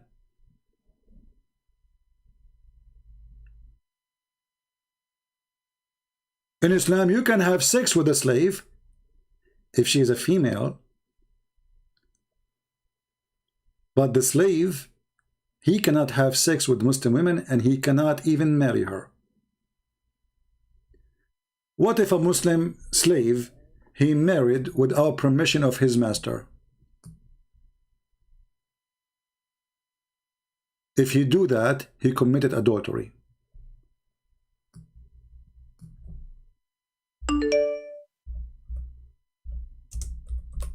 So my friend, we as a Christians, we do not deny that in the Old Testament there is a slavery. It is the Muslims who try to cover up all the stupid things in the world. There's a video of this guy, son of Muta, Uthman ibn Farouk. He was speaking to a Christian woman. He says, in the Bible it says your property. Do you agree with that? In the Bible it says your property. Do you agree with that? Or the Quran says your property? So those cowards, they have no dignity, no honesty. And now let us see if this guy who wanna get me busted, he can speak to us. Do you have the courage to answer and talk? Let us see.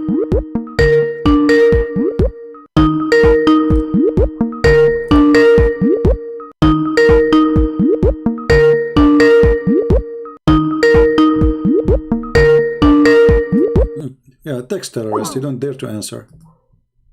Let us see other Abdul.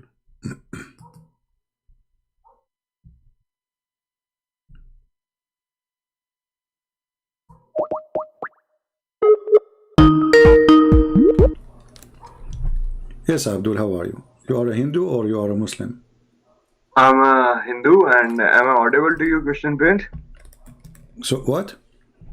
I'm a Hindu. Actually, I'm the correct word is not Hindu, it's Sanatan Dharma, but it's okay. I'll go with Hindu. All right, why you are calling me? I'm very glad you accepted my call. Thanks. But like, I thought like you said you no, because I thought like normally YouTubers they say they accept calls, but you actually do. No, that's like hats off to you. I understand what. Like lot of people they say they accept random calls, random people, but they don't. But you actually do. So hats off to you. Yeah, because you said to me you want to get me busted. That's why I was interested. Yeah, because I like to see somebody get me busted. You said very funny thing. Okay. Like if I hold a coin or a currency and the person who is on that currency, I feel like he is my king. Okay. So who do you have on your currency right now? The dollar. Yep. So whose image is on the dollar right now? Whoever. I am American citizen. I was in the American army. So is that person your king? Yes, he is. He's the ruler of the country. Do you have who is the I'm for like Joe Biden's image on that photo? My friend, he is the president right now. Yeah, he can send me to jail if he wants. Yeah. He is in charge. He can go in war. He can attack your country. So he is the king of this country. So what the problem now? Yeah, but his image is not on your currency, right? Don't be silly. Don't be silly. So what if you said that? Yeah. Okay. So yeah, no, it's silly, we right? will not say that. You are just silly, you right? are just being a silly. Mr. Beef. Listen to me carefully. When Jesus he saw to them, at that time the coins will have the same image of the Caesar. So who is the one who his image there? They said Caesar. So he said to them, give what to Caesar. And you are being silly. I agree. So either you speak smart or I'm going to when British were ruling India, so we had British images on India, right? Yeah. So that means okay, hold on. So let us ask you, when the British they rule India, you obey who? We don't obey. We were forced to obey. That is a different thing. You obey, and those the Jews are forced to. They are, not everybody is obeying. Not people are openly saying. Just go. I mean, I want to speak to people. They have even interesting point of anything. Don't waste my time, stupid idiot. The Jews, they are in their occupation too, and they've been forced to. So they are being hypocrite. If you really are a revolutionary against the occupation, then don't carry the money of the occupation. Use your own money. Use money of anybody, but not the one who occupy you. So they are hypocrite. They are standing in the court, which is a Roman court. Which means the rabbi, they are taking their authority from the Roman. Their position from the Roman. The soldiers who arrested Jesus, they brought him to the court, they are Roman. And yet they are hypocrite. They don't want to say that we are obeying Roman. Mr. Hindu, I appreciate you, you know, and I believe Muhammad appreciates you too. This is why he made the biggest chapter in the Quran, the cow chapter. Don't please tell me about philosophy, because obviously your philosophy is awkward like Muhammad. You know, I like to speak to smart people. When somebody is stupid, don't waste my time. The purpose of that question is, if Jesus said, pay the tax to Caesar, then he is approving the authority of Caesar. So how he is the king of the Jews? If Jesus said, don't pay tax to Caesar, he will have a problem with Caesar. But Jesus don't care about both. Jesus, he said to them, you are a bunch of hypocrites. You have the money of Caesar. You work for Caesar. You get salary from Caesar. All those rabbis, they get paid by Caesar. What people don't understand, that the Roman, they occupy the Holy Land, but the rabbis, they are under the authority of Caesar. Their houses exist. They have salary. They live fancy life. This is why they are the council in the court. The ruler, he just do, they are the jury. The ruler, he does just do what they say. Who you want me to crucify? The rabbi, they say Jesus.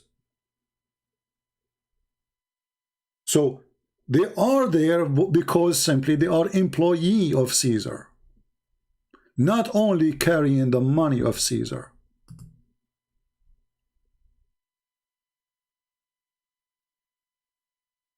You remind me of Zakir Naik. Brother and sister, today I'm going to tell you something about India. In India we like curry. And because we like curry, we are very curry people. Abdu, what's wrong with you? What kind of logic you brought to me? However, Zakir Naik, he come to us with better smart argument than yours. He said that Hindus and Muslims, they share the same concept of God. And maybe that explains why you are being stupid. Like Zakir Naik. This is Zuzu telling us about the concept of God. Accepting that candidate as God. And this is exactly what is also mentioned in the Hindu scriptures, the same 4 points. The first is, Qul huwallahu ahad.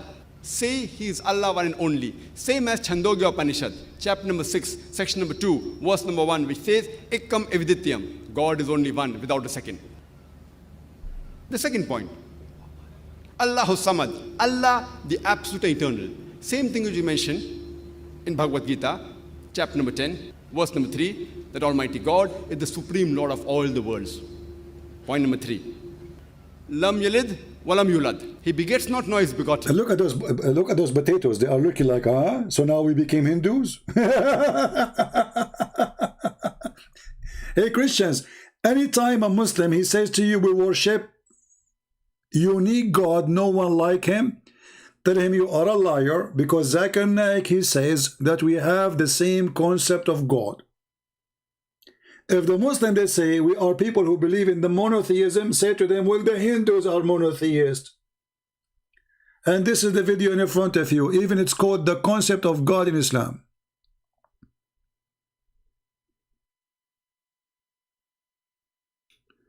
This is how desperate those potatoes are. And now the cousin of Zakir Naik, he called me, Christian Prince. You said that he said to them, throw me the coin.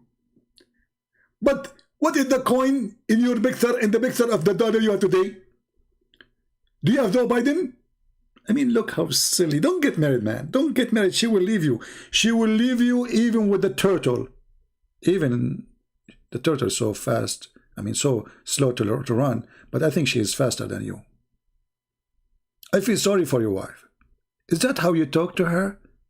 Do you have the picture of Joe Biden in the dollar today? Oh, because we don't have the picture of Joe Biden, that means Joe Biden is not the president. Because in order for him to be the president, we have to bear the picture of Joe Biden. Okay? You are genius, man. Don't just, please, Hindu people, Indian people, don't make this guy a prime minister. He will screw you. Look at the deep logic. That's deep. We have to admit that's really deep. I hope your mother, she did not make many of you, many copy. I mean, make many babies is okay, but copy like you, that's horrible. Do you have the picture of Joe Biden?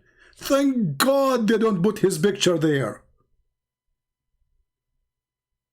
Man. They will not put his picture, they will put their, you know the thing? We are created by the thing, you know? And you know the thing. You know. Even Joe Biden do not know his name. So, do you have the picture of Joe? Where are those people coming to me from? I mean, God, what I did to you. Oh, God, please, don't send me this idiot, please. Enough is enough. Thank you, Lord, for everything.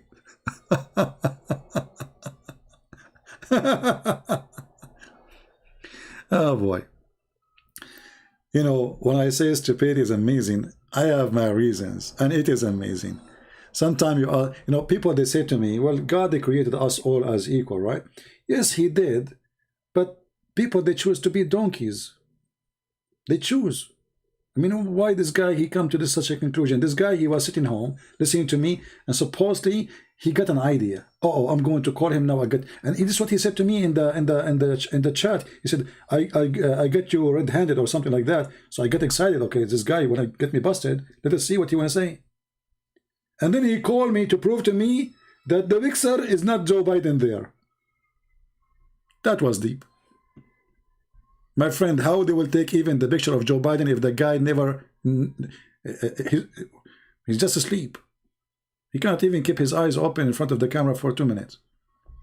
Anyway, I hope today we have a good time exposing this coward, this liar, Tovia Singer. And if you are a Muslim, I advise you, for fun, for the sake of fun, tell this coward why you don't dare to debate a Christian prince. What he will lose if he is a rabbi and he have a strong knowledge. Is it going to be a problem?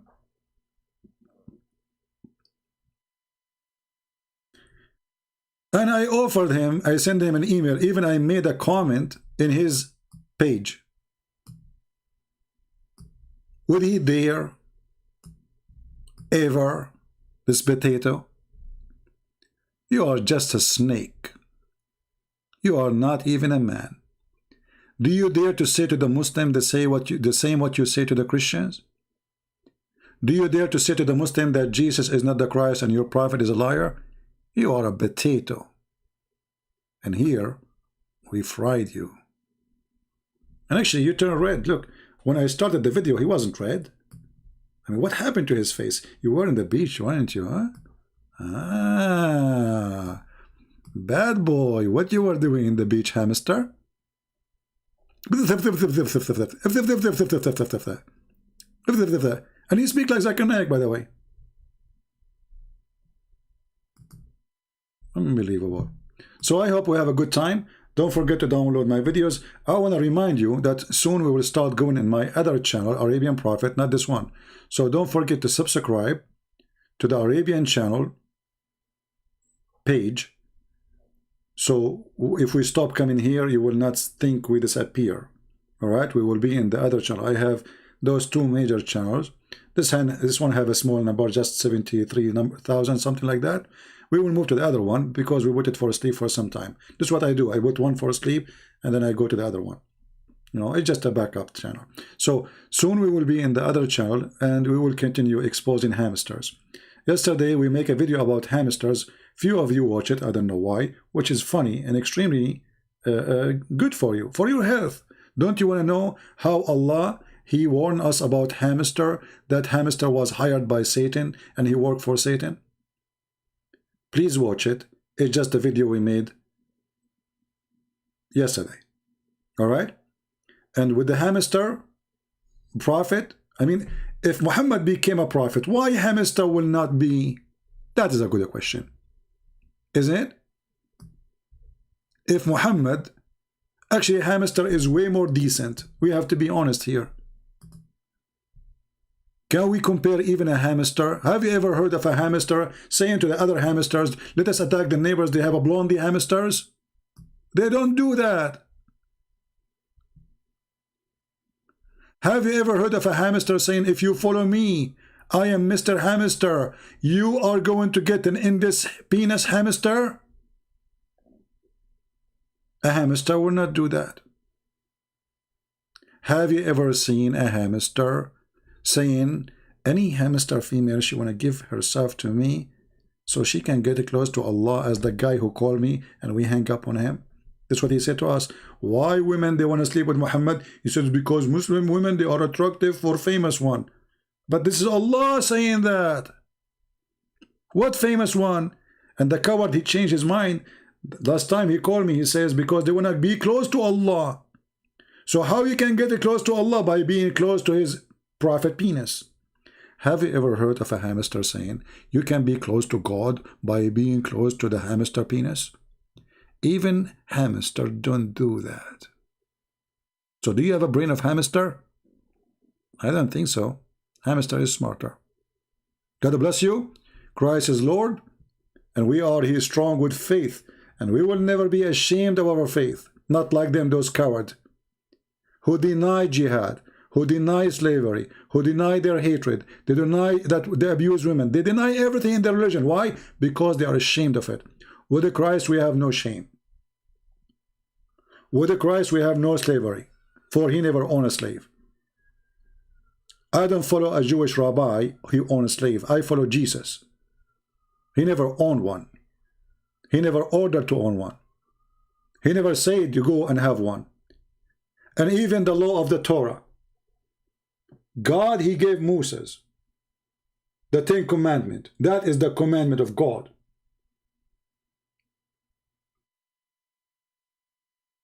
There's the law of the man and there's the law of God. The law of God, don't kill, don't lie, don't cheat, don't. That is the law of God. And the law of Jesus is in total agreement. Don't kill, don't cheat, don't lie.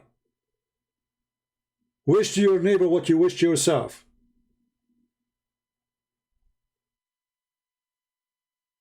That is Jesus. Who is your Muhammad? We will find out more in the coming episode. Subscribe. Be free to join us. You can join us in Patreon if you like, so you can be updated about where we will be in the coming broadcast. God bless you. Thank you very much. Christ is Lord. Islam is a scam, and Islam without lies dies. Take care.